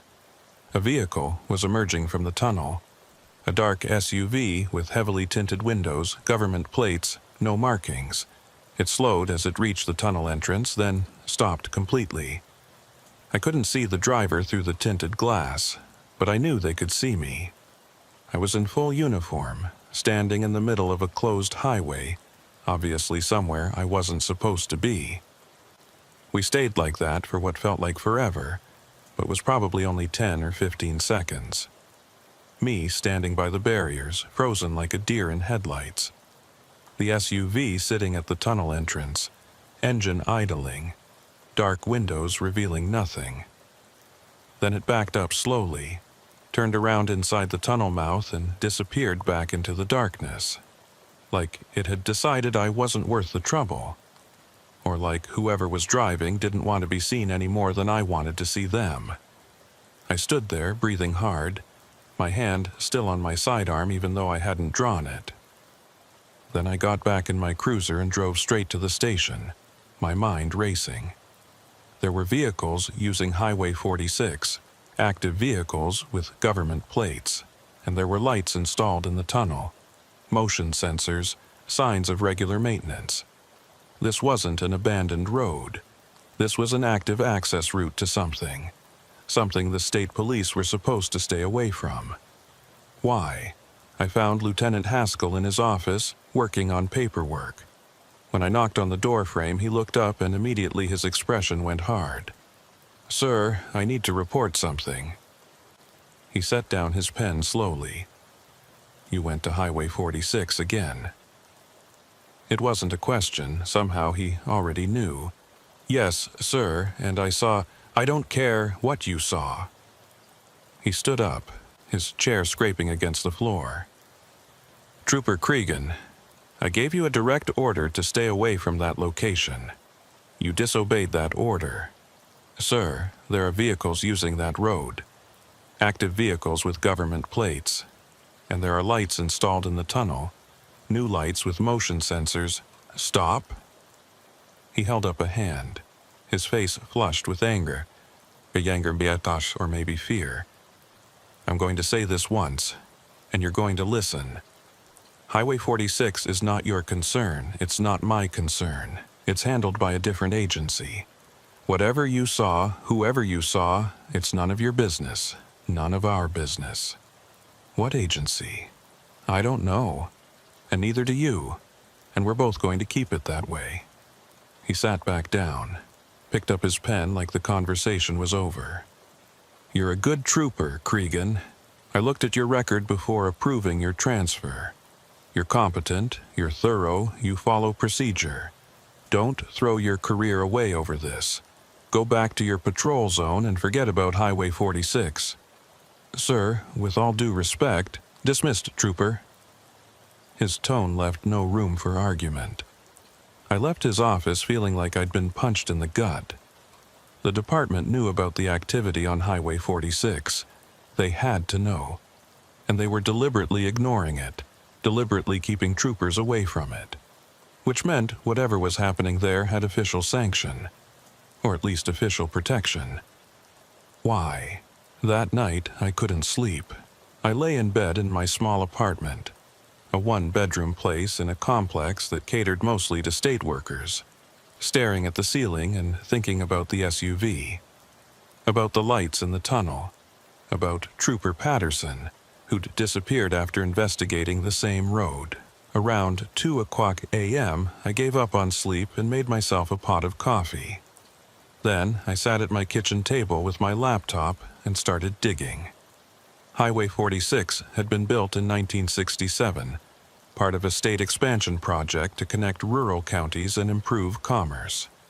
It was one of dozens of roads built during that era, when the state had money and ambition and a belief that highways would bring prosperity to forgotten corners of the state.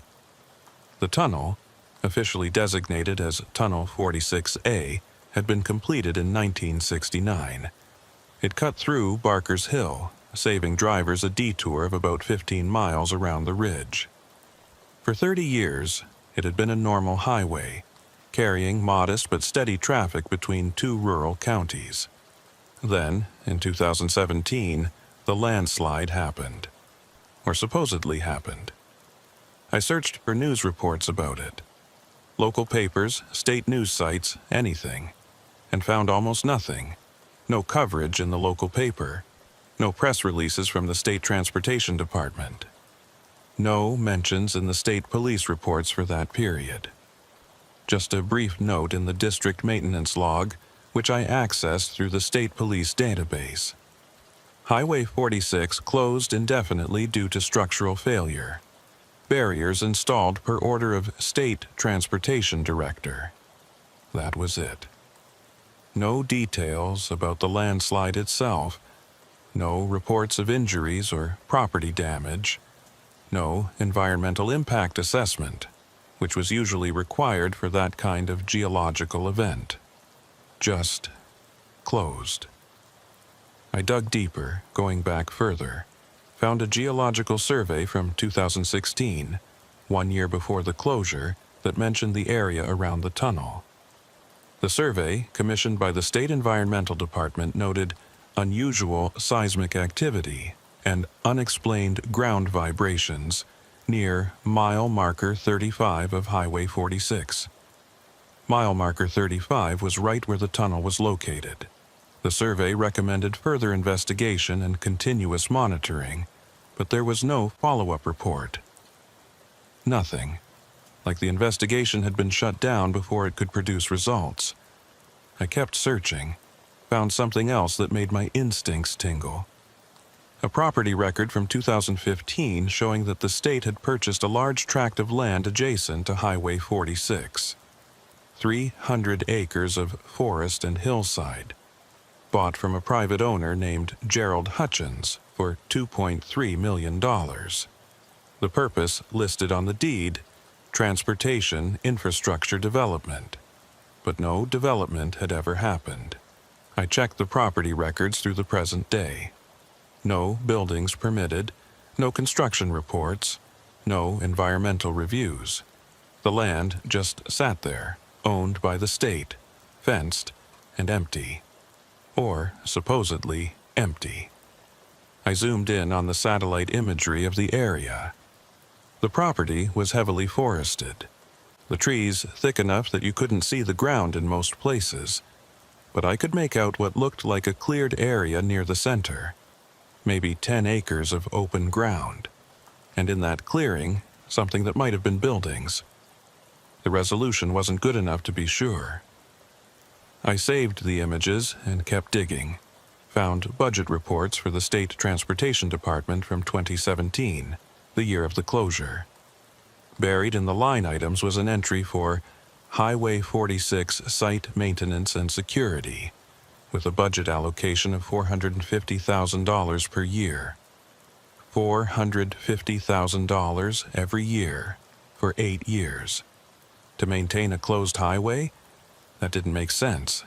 You didn't spend nearly $500,000 a year to maintain a road nobody used. You spent maybe 50 grand to keep the barriers in place and repaint the warning signs every few years. What was that money actually paying for?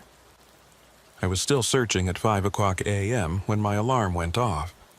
I showered, got into uniform, and headed to the station for my shift, feeling like I'd been hit by a truck. But my mind was sharp, focused, racing with possibilities. During my morning briefing, I kept my mouth shut. Didn't mention Highway 46. Didn't ask questions. Just took my assignment. Same patrol zone as always, and headed out. But instead of following my normal route, I drove to the nearest town to Highway 46, a place called Ridgeway, population 800 according to the faded sign at the town limits. Ridgeway was the kind of town that time had passed by. One main street with a few shops, a diner, a post office, a gas station that looked like it hadn't been updated since the 80s. Half the storefronts were empty, windows boarded or broken. The people I saw moving along the sidewalks looked worn down, faces lined with worry and hard work. I parked in front of the diner, a chrome-sided building called Marge's Place, and went inside. The interior was pure Americana. Red vinyl booths, checkered floor tiles, a long counter with chrome stools. A few locals were scattered around, drinking coffee and eating breakfast. They all looked up when I walked in, their conversations dying, that instinctive wariness that small-town people have toward outsiders, especially outsiders in uniform. I took a seat at the counter. A waitress in her 60s approached, coffee pot in hand, name tag reading Doreen. She had the weathered look of someone who'd worked this job for decades, friendly but tired. "Morning, officer. Coffee?" "Please." She filled a mug and set it in front of me. "You're not from around here. Just transferred to District 9, working patrol in this area." I added cream to my coffee, keeping my tone casual. "Trying to get to know the territory. Long way from the district station." She refilled the mug of a farmer 2 stools down. "I like to be thorough. Mind if I ask you something?" "Depends on what you're asking." But she smiled when she said it. "Highway 46. I heard it was closed a few years back. Landslide, right?" The smile faded. She glanced around the diner, then lowered her voice. "That's what they said." "You don't believe it?" She set down the coffee pot and leaned on the counter. "Highway 46 has been closed for 8 years. And in those 8 years, I've seen more traffic on that road than I ever saw when it was open." My pulse quickened. I kept my voice neutral. "What kind of traffic?" "Government vehicles. Big SUVs with tinted windows, construction trucks, unmarked vans, all headed toward the tunnel, usually at night." She glanced around again, making sure no one else was listening. "My nephew works for the county road crew. He says the state pays them a retainer to keep the barriers moved aside at night. Says there are vehicles going in and out all the time, sometimes a dozen in one night. But nobody's supposed to talk about it." "Why not?" "Because the people who use that road don't want to be noticed. And if you notice them, bad things happen." "Like what?" She straightened up, her expression going careful. "Like you lose your job, or your business gets hit with code violations you can't fight, or the bank suddenly calls in your loan, or your kid gets pulled over every week for nothing, gets tickets you can't afford." She picked up the coffee pot again. "People around here learned a long time ago, officer. You don't ask questions about Highway 46. You don't talk about what you see.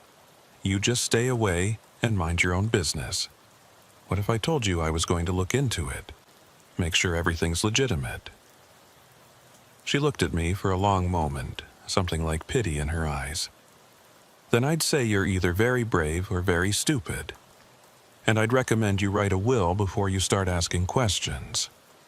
She moved away to serve another customer, and I sat there drinking my coffee and thinking. This wasn't paranoia or conspiracy theory.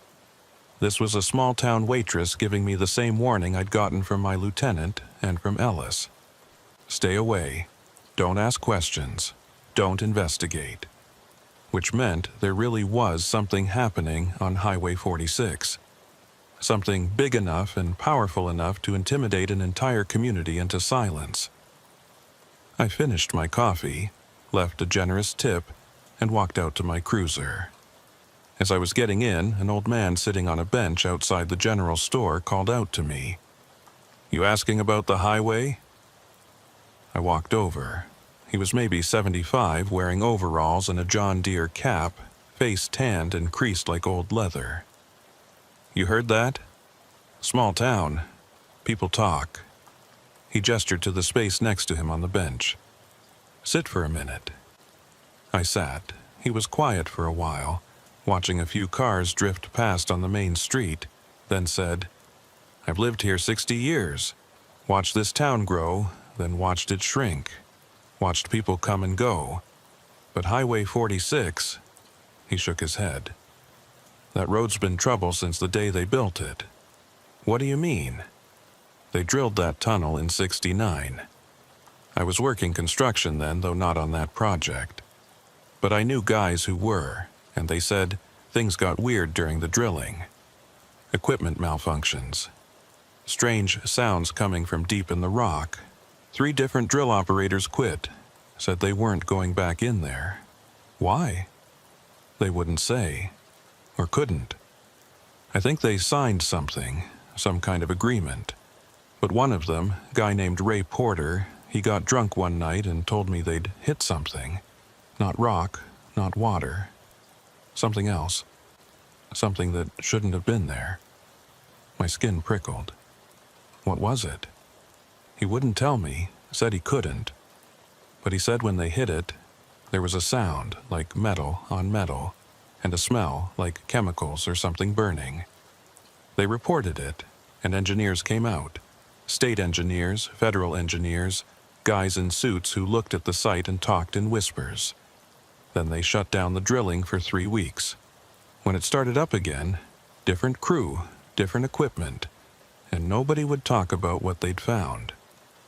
Do you know what happened to this Ray Porter? Died. Cancer, maybe 15 years ago. A lot of those guys died young, more than you'd expect for construction workers. He looked at me. You seem like a decent fellow. So, I'm going to tell you what I told that other trooper, the one who disappeared. Patterson. That's him, nice young man. Determined. Too determined. He adjusted his cap. Whatever's on Highway 46, it's been there longer than the road. The road just gave them access to it.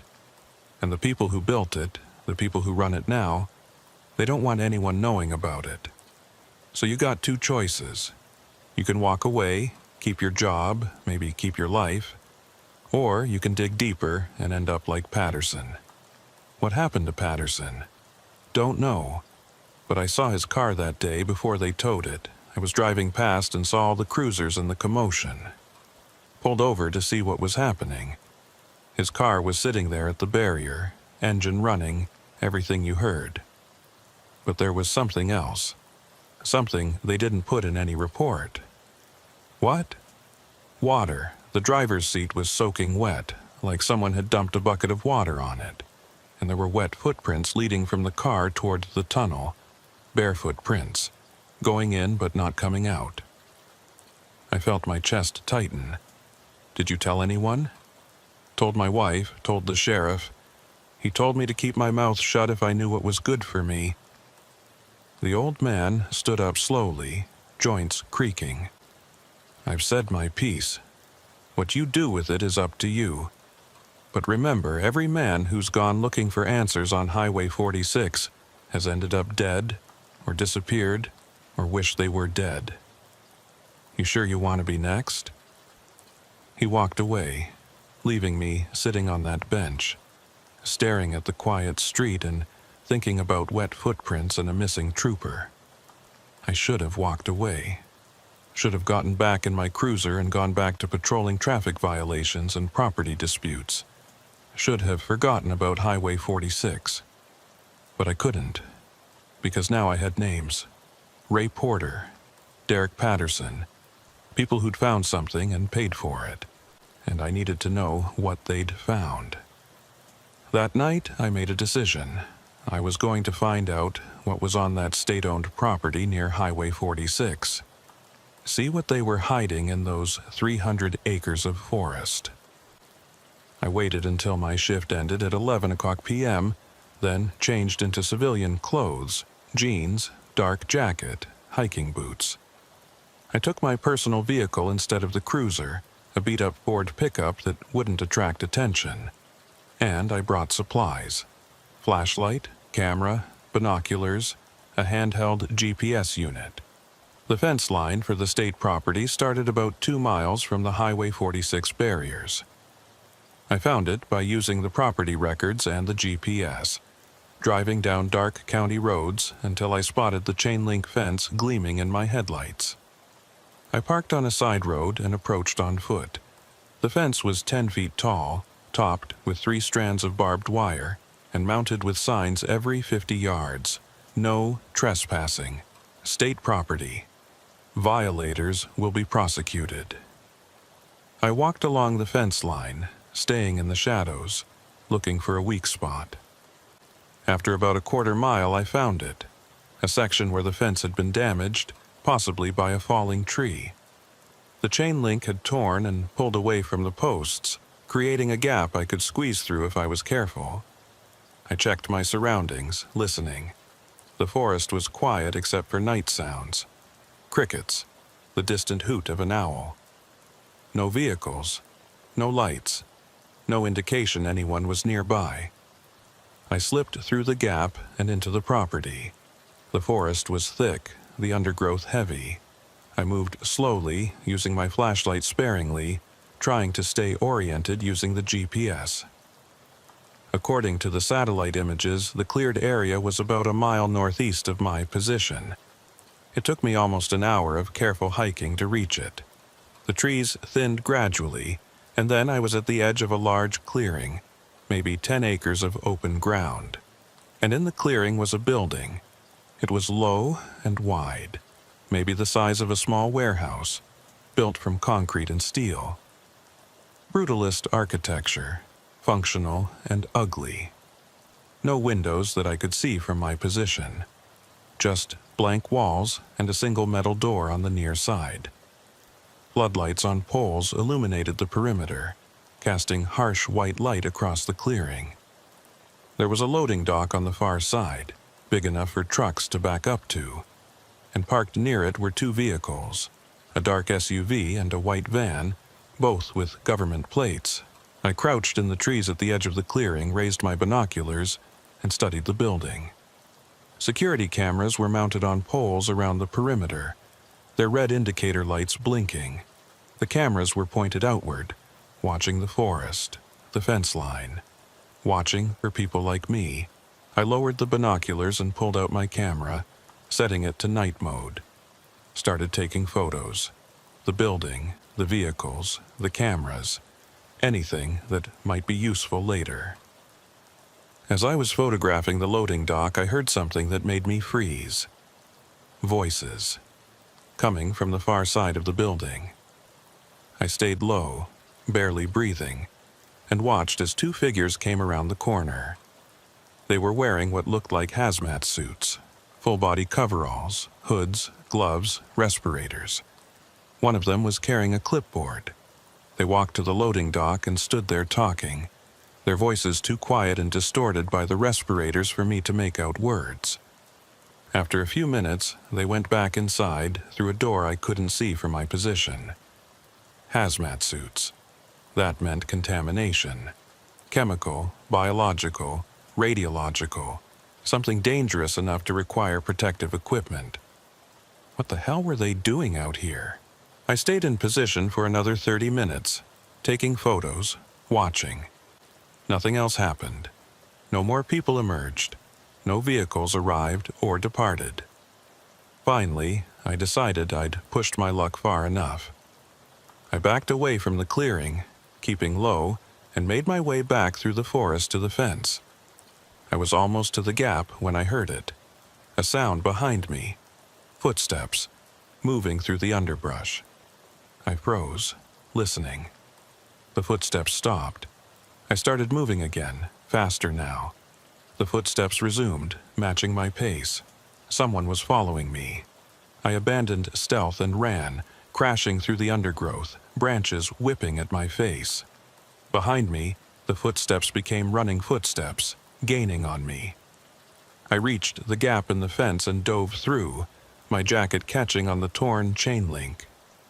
I yanked it free and kept running, back toward my truck. The footsteps stopped at the fence.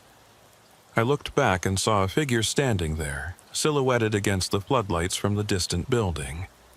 Too far away to make out details, but I could see they were wearing one of those hazmat suits. They just stood there watching me, not pursuing, not calling out, just watching. I got to my truck, jumped in, and drove away, my hand shaking on the wheel. I'd been seen. Whoever they were, they knew someone had been on the property. They might even have photos of me from those security cameras. I drove straight home and sat in my apartment, trying to calm down, trying to think. I had evidence now. Photos of the facility. Confirmation that there was active work happening on that property. Hazmat suits, which meant dangerous materials. But I also had a problem. I'd been trespassing on state property. If they wanted to, they could have me arrested, get me fired, end my career. Unless I made sure the information got out first. Made sure enough people knew what I'd found that they couldn't just bury it. I needed help. I needed someone outside the system, someone who could investigate without being silenced. I spent the next hour searching online for investigative journalists in the region. Found a reporter for a regional newspaper called the Northeast Standard, a woman named Sarah Wickham. Her bio said she'd worked as an investigative journalist for 15 years, written exposés on government corruption, environmental violations, corporate malfeasance. She seemed like someone who wouldn't be easily intimidated. I sent her an email from a throwaway account, brief and vague. I'm a state trooper. I have information about illegal activity at a state-owned facility in District 9. Need to meet in person. Urgent. Can you help? Then I waited, checking my email obsessively, unable to sleep. 2 hours later, just after 3:00 a.m., I got a response. Meet me at Marge's Place Diner in Ridgeway. 2:00 a.m. today. Come alone. Don't wear your uniform. SW. I managed to get a couple hours of sleep, then called in sick for my shift. I'd never done that before. In 6 years, I'd taken maybe 3 sick days total. But I needed this meeting more than I needed to patrol empty roads. I drove to Ridgeway and arrived at the diner early, around 1:30 p.m. Took a booth in the back where I could see the door, ordered coffee, and waited. Sarah Wickham showed up right at 2 p.m. I recognized her from her photo on the newspaper's website. Mid-30s, dark hair pulled back, sharp eyes that took in everything as she scanned the diner. She spotted me immediately. I was the only person sitting alone in a back booth, and walked over. Trooper Cregan, just Jonas today. Thanks for meeting me. She slid into the booth across from me, setting down a notebook and a digital recorder. Your email was intriguing. What have you got? I told her everything. The closed highway, the tunnel, the mysterious SUV, the state-owned property with the concrete building, the hazmat suits, the budget allocations, the disappearance of Trooper Patterson. She listened without interrupting, taking occasional notes, her expression serious and focused. When I finished, she sat back and studied me. You know this sounds insane, right? I know, but I have evidence. I pulled out my phone and showed her the photos I'd taken. The building, the vehicles, the hazmat-suited figures. She studied each image carefully, zooming in on details. These don't prove illegal activity. They just show a state-owned facility with people working there. People in hazmat suits, at a location that's supposed to be empty, with a budget of nearly $500,000 a year for a closed highway. It's suspicious, but it's not proof of anything criminal. She handed my phone back. What exactly do you think is happening there? I don't know, but I think it's connected to the tunnel under Highway 46. I think there's something underground, something they've been hiding since at least 2017, maybe longer. Based on what? I told her about the old man's story, about the drilling crew finding something in 1969, about the wet footprints at Patterson's abandoned cruiser. She was quiet for a moment, tapping her pen against her notebook. Okay, I'll be honest with you, this is thin. It's interesting, it's suspicious, but it's thin. Without more concrete evidence, without documentation, or whistleblowers, or hard proof of wrongdoing, I can't publish this. My editor would kill me. What if I got you more? What if I could prove there's something under that tunnel? How would you do that? I could go in at night, document whatever's down there. She shook her head. That's trespassing. Anything you found would be inadmissible and you'd lose your job. Plus, you'd probably get arrested. I'm going to lose my job anyway if I keep pushing this. They'll transfer me or fire me or make my life hell until I quit. I leaned forward. Look, I know this is dangerous, but something's happening on Highway 46. Something bad enough that a trooper disappeared and the department covered it up. Something bad enough that an entire town is too scared to talk about it. Don't you want to know what it is? She studied me for a long moment. You're putting a lot on the line for this. I know. Why? Why not just walk away? Keep your job, keep your pension, live your life. Because that's not why I became a trooper. I met her eyes. I became a trooper because I wanted to help people, protect people. And if there's something happening that needs to be stopped, I can't just ignore it because it's inconvenient or dangerous. That's not who I am. She smiled slightly. You're either very noble or very stupid. Probably stupid. Okay. She picked up her recorder and notebook. Here's what I'll do. I'll start digging on my end. Public records, FOIA requests. See if I can find any documentation about that facility or the tunnel or what happened in 2017. You keep gathering information, but be careful. Don't do anything illegal that could compromise the story. And if you find something concrete, documentation, photos of actual illegal activity, a whistleblower willing to talk, you call me immediately. And if I don't find anything concrete, then we're back to square one. Interesting story, no proof. She stood up. But Jonas, if what you're saying is true, if there really is something being covered up, the people behind it aren't going to let you expose it without a fight. Watch your back. She left, and I sat there alone in the booth, feeling both encouraged and terrified. I was committed now. There was no turning back. That night, I returned to my apartment and found something that made my skin crawl. A note. Slipped under my door while I'd been at the diner. It was handwritten on plain white paper, the letters neat and precise. Trooper Cregan, you are being watched. Stop investigating Highway 46, or there will be consequences. This is your only warning. No signature. No indication of who'd written it. I stood there holding the note, my hands shaking. They knew who I was. They knew where I lived, and they were threatening me. I should have been scared, and I was, but I was also angry. Because now I knew for sure there was something worth hiding on Highway 46. Something big enough and important enough that they were willing to threaten a state trooper to protect it. And I was going to find out what it was, even if it killed me. The next morning, I did something I probably should have done earlier. I went to see Maeve Stroud, the warden for the state forest that bordered Highway 46. Maeve was a legend in District 9, a no-nonsense woman in her late 50s who'd been managing that territory for over 20 years. She knew every trail, every road, every corner of that forest. If anyone knew what was happening in those woods, it would be her.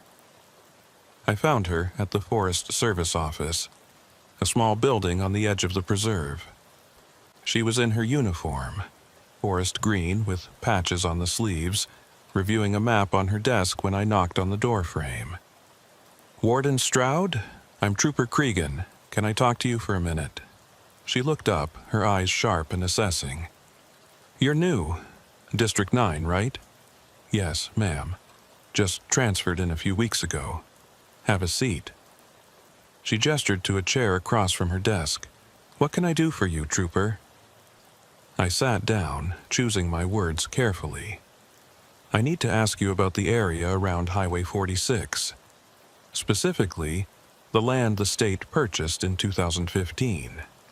Her expression shifted slightly, a hardening around the eyes, a tightening of her jaw. That's not Forest Service land. That's state property under a different jurisdiction. But you patrol the area around it, right? The forest that borders that property? Sometimes. Why?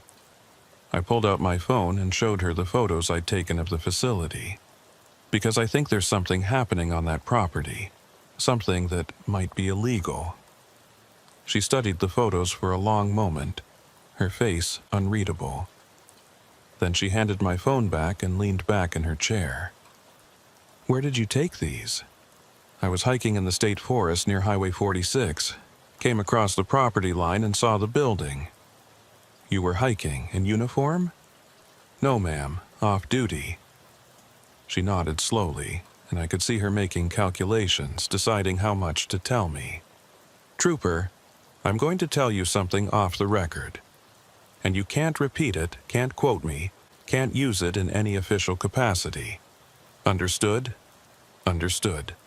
I've been warden here for 23 years, and for the past 8 years since Highway 46 was closed, I've seen things I can't explain.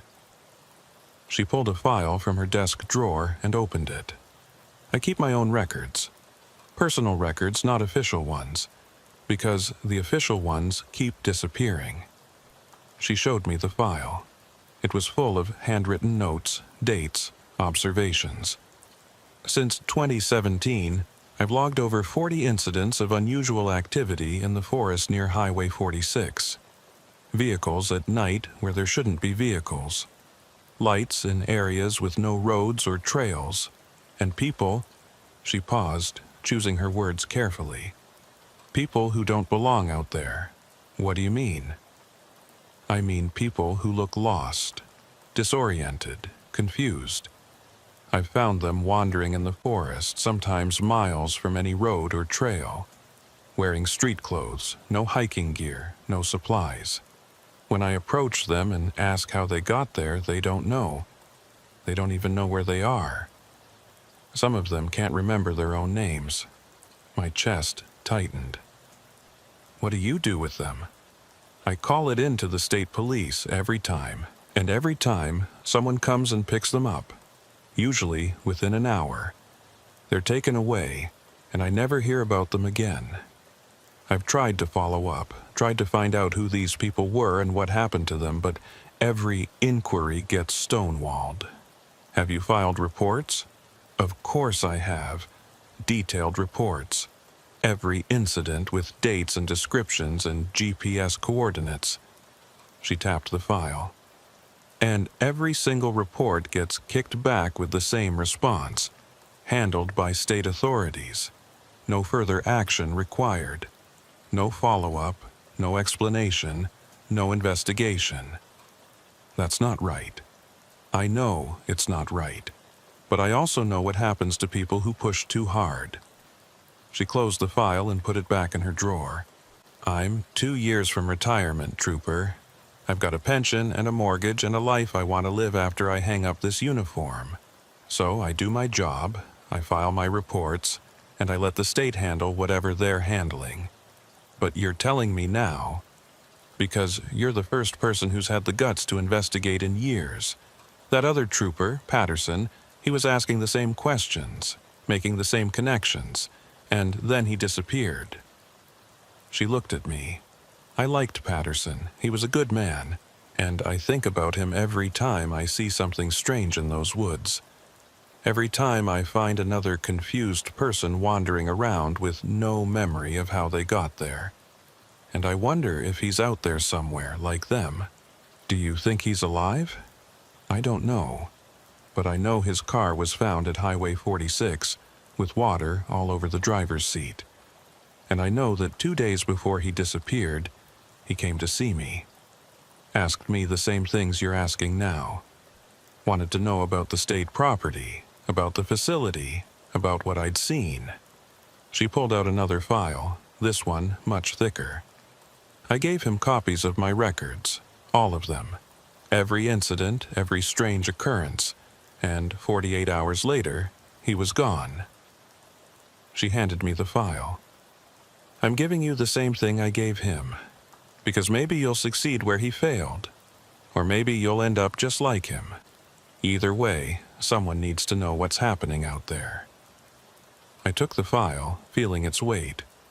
Thank you. Don't thank me yet, just promise me something. What? Promise me you'll be careful. Whatever's on Highway 46, whatever's in those woods, it's dangerous. And the people protecting it don't care about due process or the law. They care about keeping it secret. She stood up, walked to her window, looked out at the forest. I've seen things in those woods, Trooper. Things I can't explain and don't want to explain. Lights that move wrong. Sounds that don't make sense. And once, about 3 years ago, I saw something that still gives me nightmares. What did you see? She was quiet for a long moment. I was doing a night patrol near the Highway 46 property line. About 2:00 a.m., I saw lights through the trees, so I went to investigate. Found a group of people, maybe 8 or 10 of them, standing in a clearing. They were all wearing white clothes, all barefoot, even though it was October and freezing. They were standing in a circle around something I couldn't see from my position. What were they doing? Just standing there, not moving, not talking, like statues. I called out to them, identified myself as a warden. They didn't respond, so I got closer, and that's when I saw what was in the center of the circle. Her voice dropped. It was a hole, like a well or a shaft, maybe 3 feet across, and there was light coming from it, not normal light. It was blue, bright blue, pulsing like a heartbeat. My skin prickled. What did you do? I got the hell out of there. Ran back to my truck and drove away. And I've never been back to that part of the forest at night. Never. She turned to face me. That's what you're dealing with, Trooper. That's what's happening in those woods. And if you're smart, you'll walk away right now and never think about it again. I can't do that. Then God help you. She sat back down at her desk, signaling the conversation was over. Now get out of my office, and if anyone asks, we never talked. I left with the file under my arm, my mind racing. Confused people in the woods. Lights coming from underground. A circle of people in white standing around a glowing hole. What the hell was happening on Highway 46? I spent the rest of the day in my apartment, going through Maeve's records. They were meticulous. Dates, times, locations, detailed descriptions of every incident, and the pattern was clear. The activity had started immediately after Highway 46 closed in 2017. Before that, Maeve's records showed normal Forest Service operations, maintenance, fire prevention, wildlife management. Nothing unusual, but after 2017, the incidents began. First, just a few per year. Then, more and more, until by 2023, she was logging something unusual almost every week. People found in the woods, vehicles where they shouldn't be, lights, sounds, and always they were near the Highway 46 property line. I cross-referenced her notes with missing person reports in the region. Found something that made my blood run cold. Over the past 8 years, 17 people had been reported missing in the counties surrounding Highway 46. 17 people who'd vanished without a trace, with no evidence of foul play, no bodies ever found. And at least 6 of them had last been seen on Route 211, the road that led to Highway 46. 6 people, probably more if you counted the ones who'd never been reported missing. Homeless people, undocumented immigrants, people on the margins who society had forgotten about. That's what Eldon Rowe had said. People who won't be missed. I called Sarah Wickham and told her what I'd found. She agreed to meet me again the next day. But that night, everything changed. I was asleep, a rare, deep sleep after days of insomnia, when my phone rang. I grabbed it, groggy, and saw Lieutenant Haskell's name on the screen. "Cregan, where the hell are you?" His voice was sharp, urgent. I sat up, checking the clock. 3:47 a.m. "I'm at home, sir. What's going on?" "Highway 46. There's been an incident. I need you at the scene right now." "What kind of incident?" "Just get there. And Cregan, bring your report notebook. This is going to be complicated." He hung up before I could ask anything else. I got dressed, threw on my uniform, and drove to Highway 46, my mind racing. An incident. At 3:47 in the morning, on a supposedly closed highway. When I arrived, the area was lit up like daytime. State police cruisers, ambulances, fire trucks, and what looked like federal vehicles. Dark SUVs with government plates. The barriers had been pushed completely aside, and there were floodlights set up all along the road leading to the tunnel.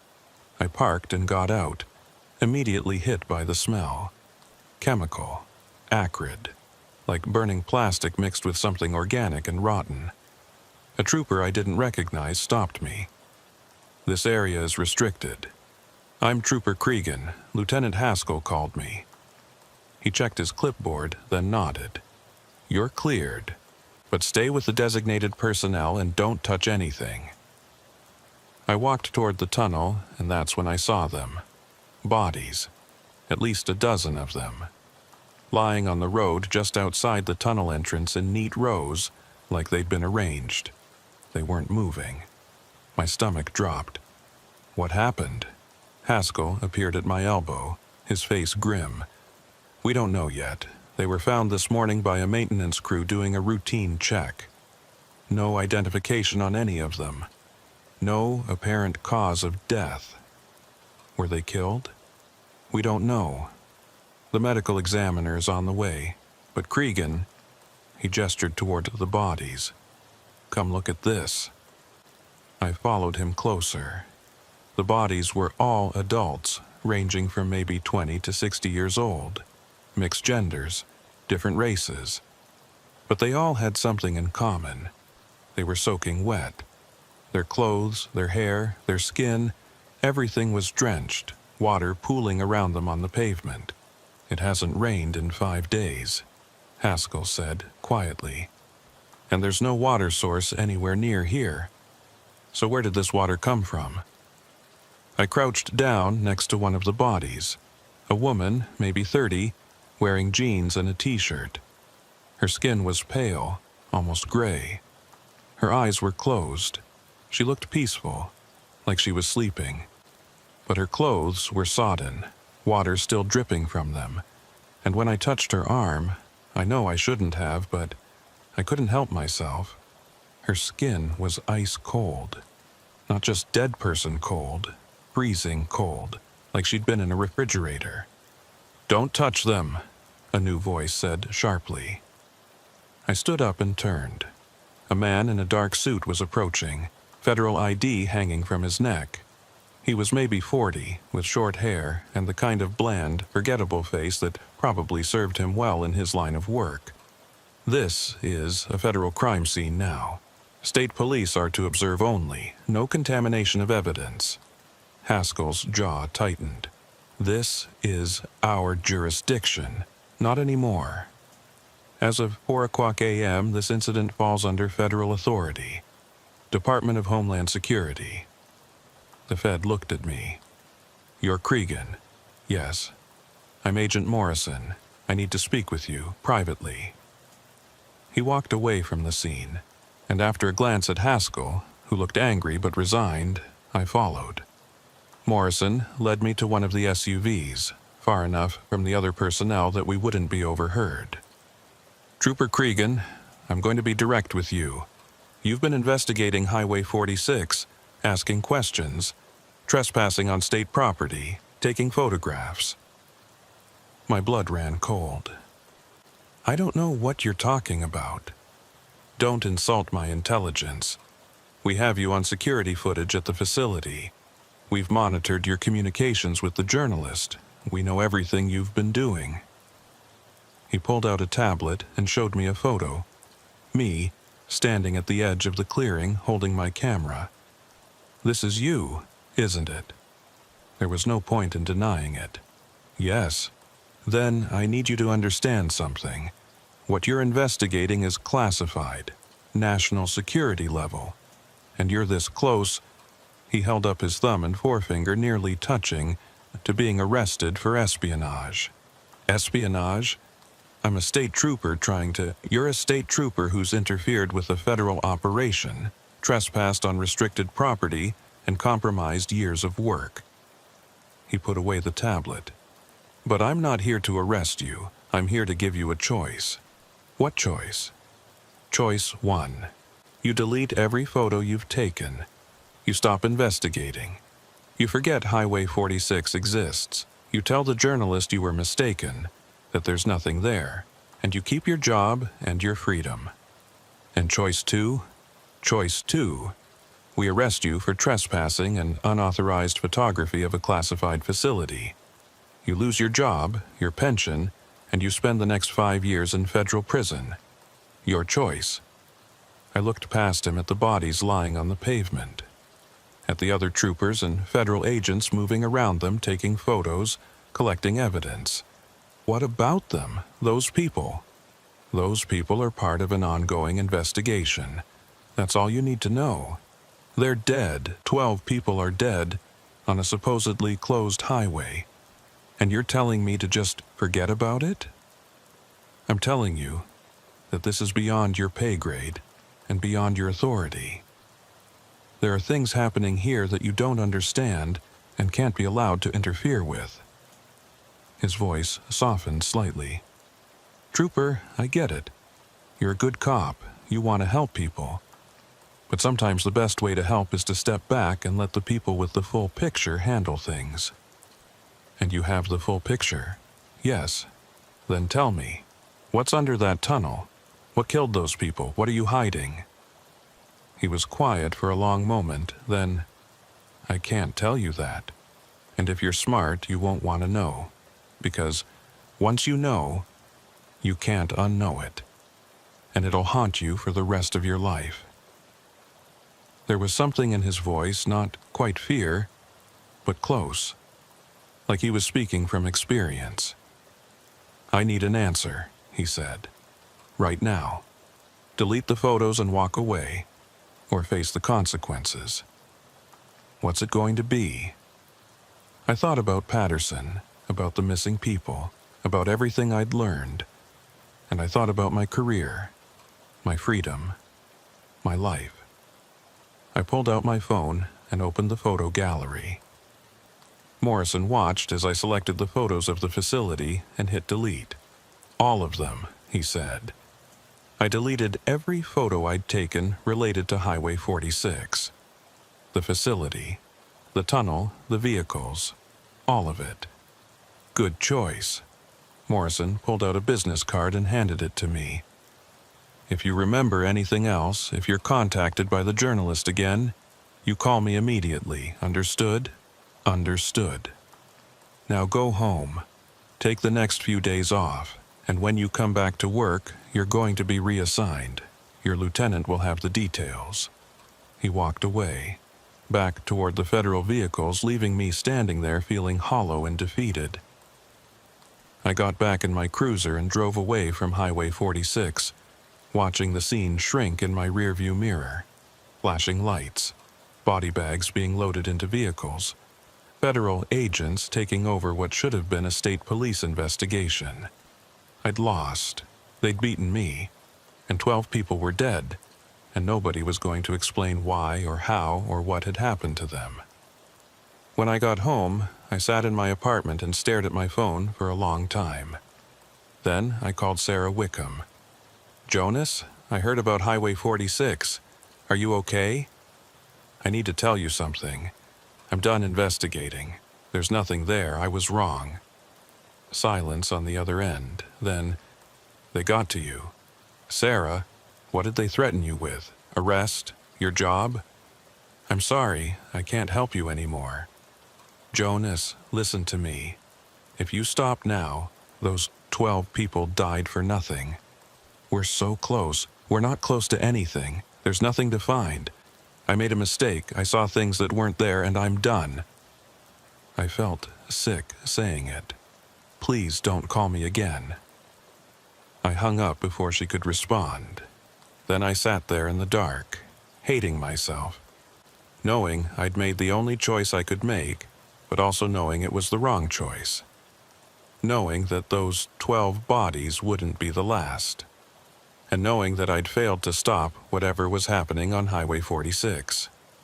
They transferred me 3 days later. Lieutenant Haskell called me into his office and handed me a folder without ceremony. Effective immediately, you're being reassigned to desk duty in the Capitol. Administrative support, traffic analysis, report review. He wouldn't meet my eyes. It's not a punishment, it's a lateral move.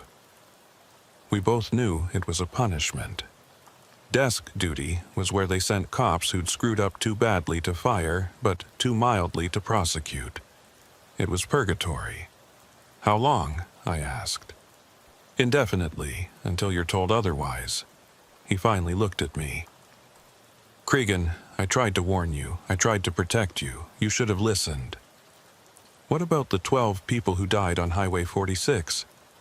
What about Patterson? What about all the others? That's not your concern anymore. It should be someone's concern. And it is. Just not yours. He stood up, walked to his window. You want to know the truth? You want to know why I told you to stay away from Highway 46? Yes. Because 15 years ago, I made the same mistake you did. I investigated. I asked questions. I went to that tunnel at night and I saw... He trailed off, his reflection in the window looking old and tired. I saw things I can't explain. Things that shouldn't exist. And when I reported it, when I tried to do something about it, I was given a choice. Shut up and keep my job or keep talking and lose everything. So you shut up. I shut up, and I've regretted it every day since. He turned to face me. But I also stayed employed. I kept my pension. I didn't end up in prison or disappeared or dead. And maybe that makes me a coward. But it also means I get to go home to my wife every night. It means I get to retire in 2 years and buy that cabin in Montana and try to forget about all of this. What about your conscience? He smiled bitterly. My conscience is a small price to pay for my life, Trooper. You'll understand that eventually. I left his office with the transfer papers and went home to pack. 2 days later, I reported to my new assignment in the Capitol. A gray office building full of gray cubicles where I'd spend the next however many years reviewing traffic reports and filing paperwork. It was soul-crushing and mind-numbing and utterly safe. I hated every second of it. But I went through the motions. Showed up at 8 o'clock a.m., sat at my desk, reviewed my reports, went home at 5 o'clock p.m., like a good little cog in the machine. And every night I thought about Highway 46. Sarah Wickham's article came out 3 weeks after my transfer. It ran in the Northeast Standard under the headline, Questions Surround Mysterious Deaths on Closed Highway 46. It was good work. She'd done her research, gathered what public records existed, interviewed people in Ridgeway who were willing to talk. She laid out the timeline of the closure, the suspicious budget allocations, the pattern of missing persons, the 12 bodies found at the tunnel. But she didn't have proof of anything illegal, just questions, just suspicions. And without that proof, without hard evidence or whistleblowers or documentation, the article couldn't do more than hint at conspiracy. The story got picked up by a few other regional papers. It made some noise on social media for a day or two. There were calls for an investigation, demands for transparency. And then nothing happened.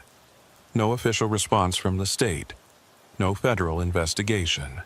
No explanations or accountability. The bodies were quietly buried. The families, for the ones who had families, were told it was an accident, a tragedy, but an accident nonetheless. And the media moved on to the next story. Highway 46 remained closed, barricaded, forgotten. Except by me, I couldn't forget. Couldn't let it go. Every night I'd lie in bed thinking about those wet bodies, about Patterson's abandoned car, about the people in white standing around a glowing hole in the forest, about what Morrison had said. Once you know, you can't unknow it, and it'll haunt you for the rest of your life. He'd been right about that. 3 months after my transfer, I started getting the calls, always around 3 a.m., always from unknown numbers. I'd answer, and there'd be nothing but static, and through the static faintly I'd hear my own voice. Unit 47, this is Trooper Cregan, requesting backup. It was the transmission I'd made that first day at Highway 46, when I'd reported the moved barriers. Someone had recorded it and was playing it back to me. At first I thought it was harassment. Some Fed trying to mess with my head, remind me to keep quiet. But after a few weeks, I started to think it was something else. Something worse. A warning or an invitation. 4 months in, I started having the dreams. Always the same dream. I'm walking through the tunnel on Highway 46. The red lights are on, casting everything in a bloody glow. I can hear water dripping somewhere ahead, and my footsteps echo off the concrete. I walk for what feels like hours, but the tunnel never ends. It just keeps going, deeper and deeper, the temperature dropping, my breath fogging in the air. And then I see them. The people in white, standing in the darkness ahead, forming 2 lines like they're creating a path for me. Their faces are blank, expressionless, wet. I try to turn back, but I can't. My legs keep moving forward, carrying me between the lines of silent figures towards something at the end of the tunnel. A light, blue light, pulsing like a heartbeat. And as I get closer, I start to understand. I start to remember things I shouldn't know. Things about the tunnel, about what was found during the drilling in 1969, about what's been there underneath for much longer than any highway. But I always wake up before I reach the light.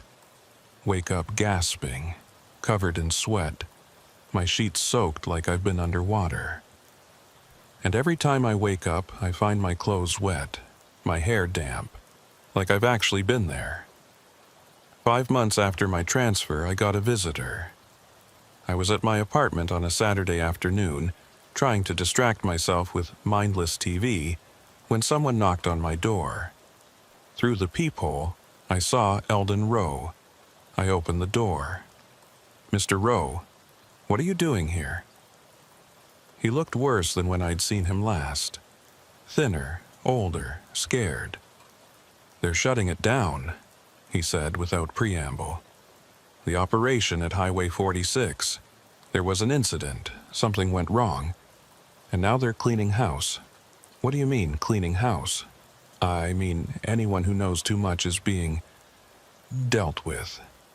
2 other consultants have disappeared in the last month. I'm probably next."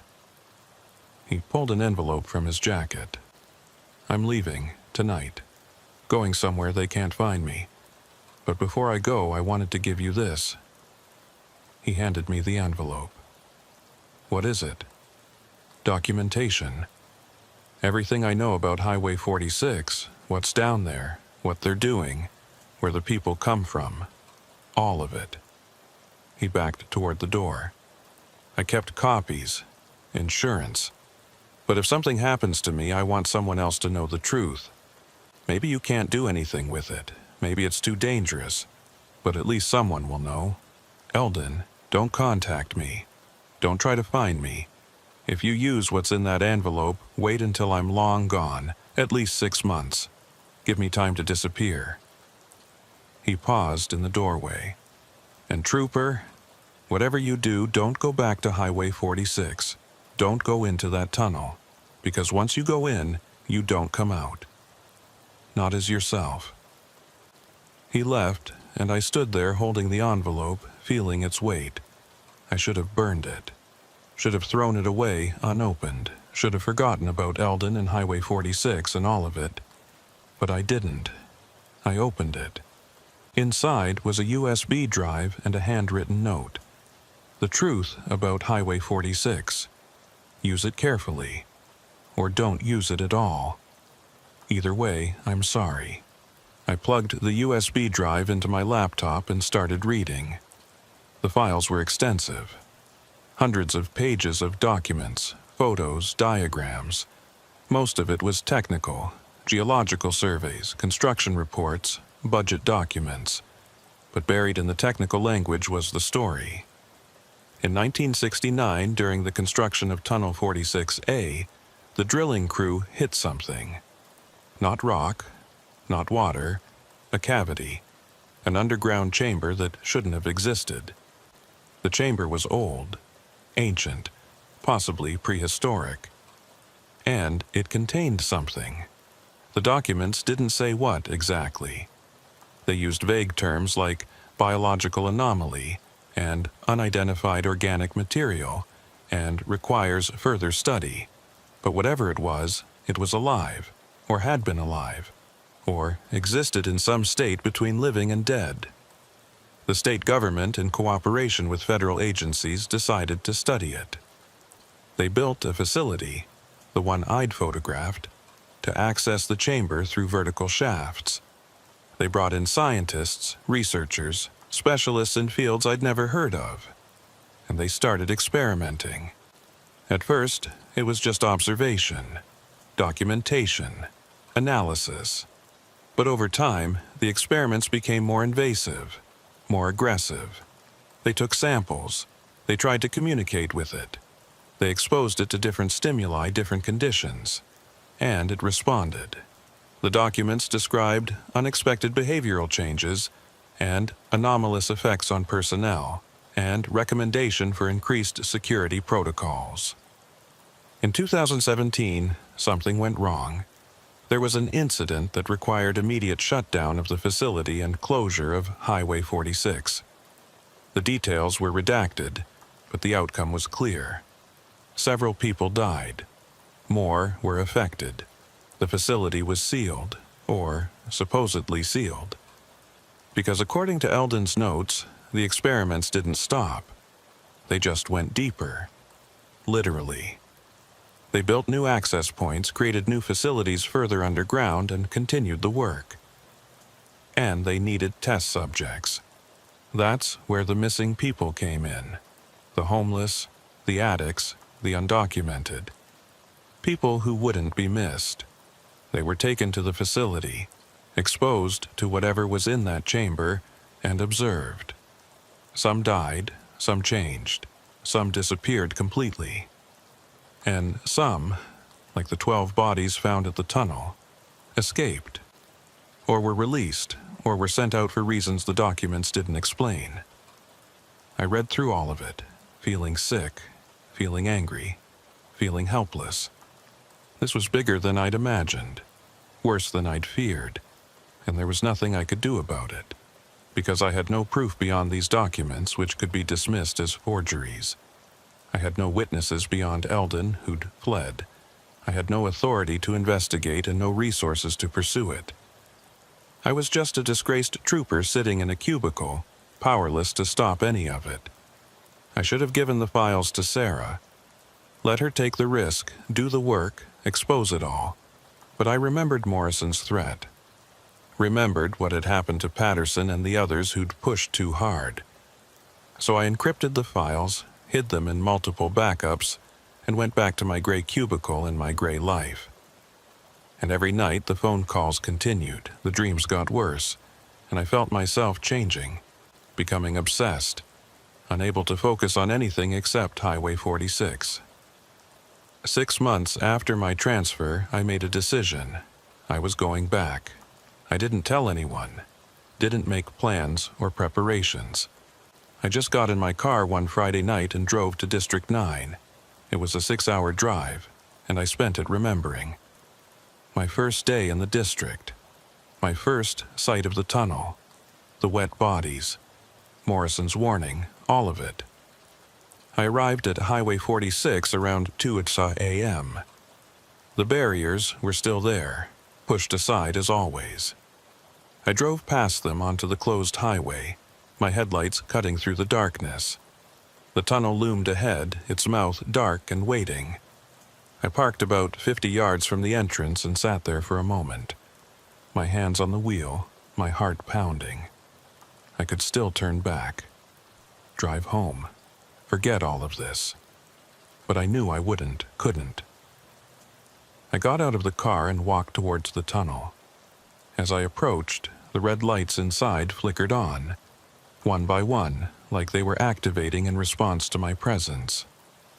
I stepped inside. The temperature dropped immediately. The air was damp, heavy with that chemical smell I remembered. And I could hear it now, that sound Maeve had mentioned. A low hum, rhythmic, almost like breathing. I walked deeper, following the red lights. My footsteps echoed off the concrete. The hum grew louder. Halfway through, I found it. A vent in the wall, the same one I'd noticed before.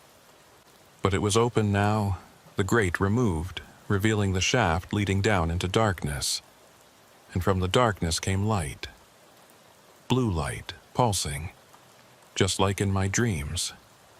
I knew I shouldn't, knew it was insane, knew that if I went down there I might not come back. But I also knew I needed to see it. Needed to understand. Needed to know what was at the heart of all this. I lowered myself into the shaft. There were metal rungs set into the concrete, forming a ladder. I climbed down, 20 feet, 30 feet, deeper and deeper.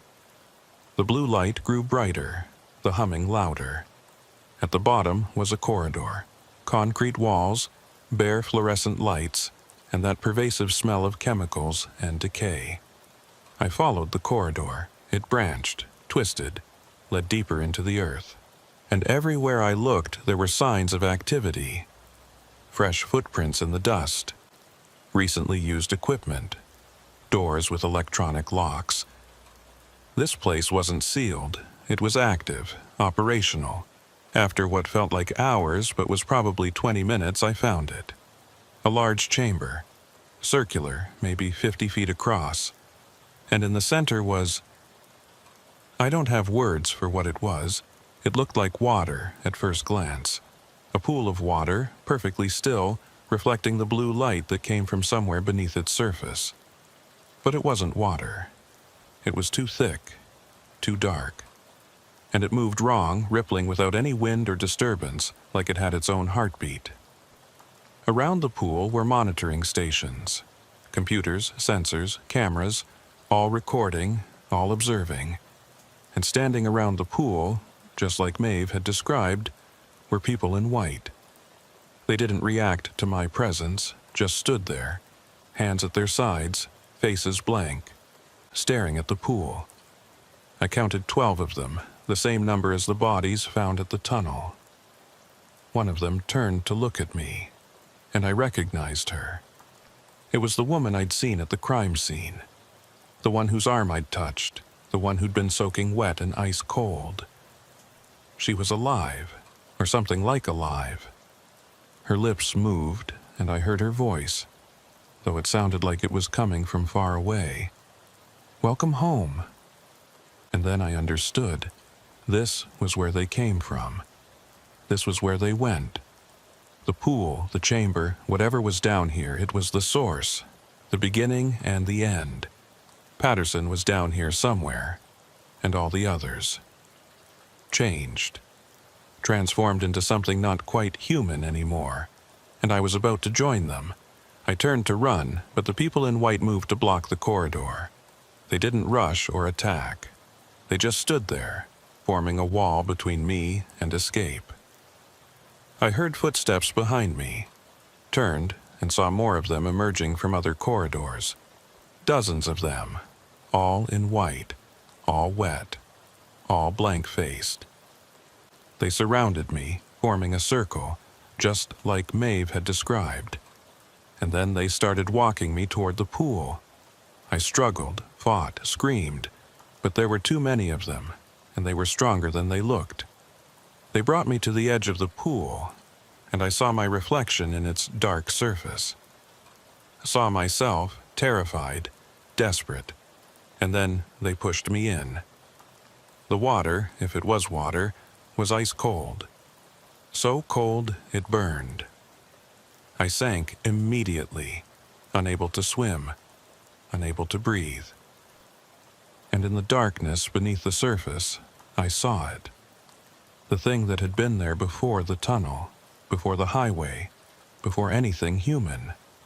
The thing that had been sleeping for who knows how long, until the drilling woke it up. It was vast, incomprehensible, beautiful and terrible, and it was hungry. I felt it reaching for me, pulling me deeper, and I knew I was going to die, or change, or become something else entirely. But then, I don't remember what happened next. One moment I was drowning in that pool, surrounded by darkness and blue light and that thing reaching for me. The next moment I was lying on the ground outside the tunnel, soaking wet, gasping for air, my lungs burning. It was dawn, the sun was rising, and my car was still where I'd parked it 6 hours earlier. I staggered to my feet, my clothes dripping, and looked back at the tunnel. The red lights were off. The entrance was dark and silent, like nothing had happened. I got in my car and drove away, my hands shaking so badly I could barely hold the wheel. When I got back to my apartment, I found that I'd been gone for 3 days, not 6 hours. My phone was full of missed calls from my supervisor asking where I was, why I hadn't shown up for work. I called in sick, said I'd had a mental health crisis. They put me on administrative leave pending a psychological evaluation. I failed the evaluation. Of course I did. How could I pass when I couldn't stop thinking about that pool, that thing, those people in white? They medically retired me, gave me a partial pension and a stern recommendation to seek therapy. I tried therapy, tried medication, tried everything. But nothing helped, because the dreams didn't stop, the phone calls didn't stop. And every night, around 3 a.m., I'd wake up and find myself standing in my shower, fully dressed, water running over me. I'd look in the mirror and see my eyes. Too dark. Too empty. Just like the others. I'm changing, slowly but inevitably. And I know that eventually I'll go back to Highway 46. Back to that tunnel. Back to that pool. Because it's calling me. Through the dreams, through the water, through whatever connection was formed when I went into that chamber. It's calling all of us. Everyone who's been there. Everyone who's seen it. Everyone who's touched the water. And we can't resist. Not forever. Last week, I drove to District 9 again. I didn't plan to. I just woke up and found myself on the highway driving north with no memory of getting in the car. I stopped at a rest area and sat there for an hour, trying to fight it, trying to turn around and go home. But I could feel it pulling at me, like a hook in my chest, reeling me in. I called Sarah Wickham, told her everything, gave her access to Eldon's files, begged her to expose it, to stop it, to do something. She promised she would, promised she'd publish it all, consequences be damned. But I don't think it'll matter, because this thing, whatever it is, has been there longer than us. Longer than the state, longer than the country, longer than civilization itself. And it's patient, it can wait, it can adapt, it can call. I'm at Highway 46 now, parked at the barriers. It's 2:47 a.m. In 13 minutes my phone will ring. Unknown number, static, my own voice asking for backup. And this time, I'm going to answer differently. I'm going to walk into that tunnel, climb down into that chamber, stand at the edge of that pool, and I'm going to let it take me. Because I can't fight it anymore. And maybe, if I go willingly, if I become one of them, I'll finally understand what this is all about. Or maybe I'll just disappear like Patterson and all the others. Either way, someone needs to know. Someone needs to remember. Highway 46 isn't closed because of a landslide. It's closed because something's down there, something old, something hungry, something that's been waiting. And it's not done yet. If you're reading this, stay away from Highway 46. Don't investigate it. Don't ask questions about it. Don't even drive near it. Because once it knows you're interested, once it calls to you, you can't resist.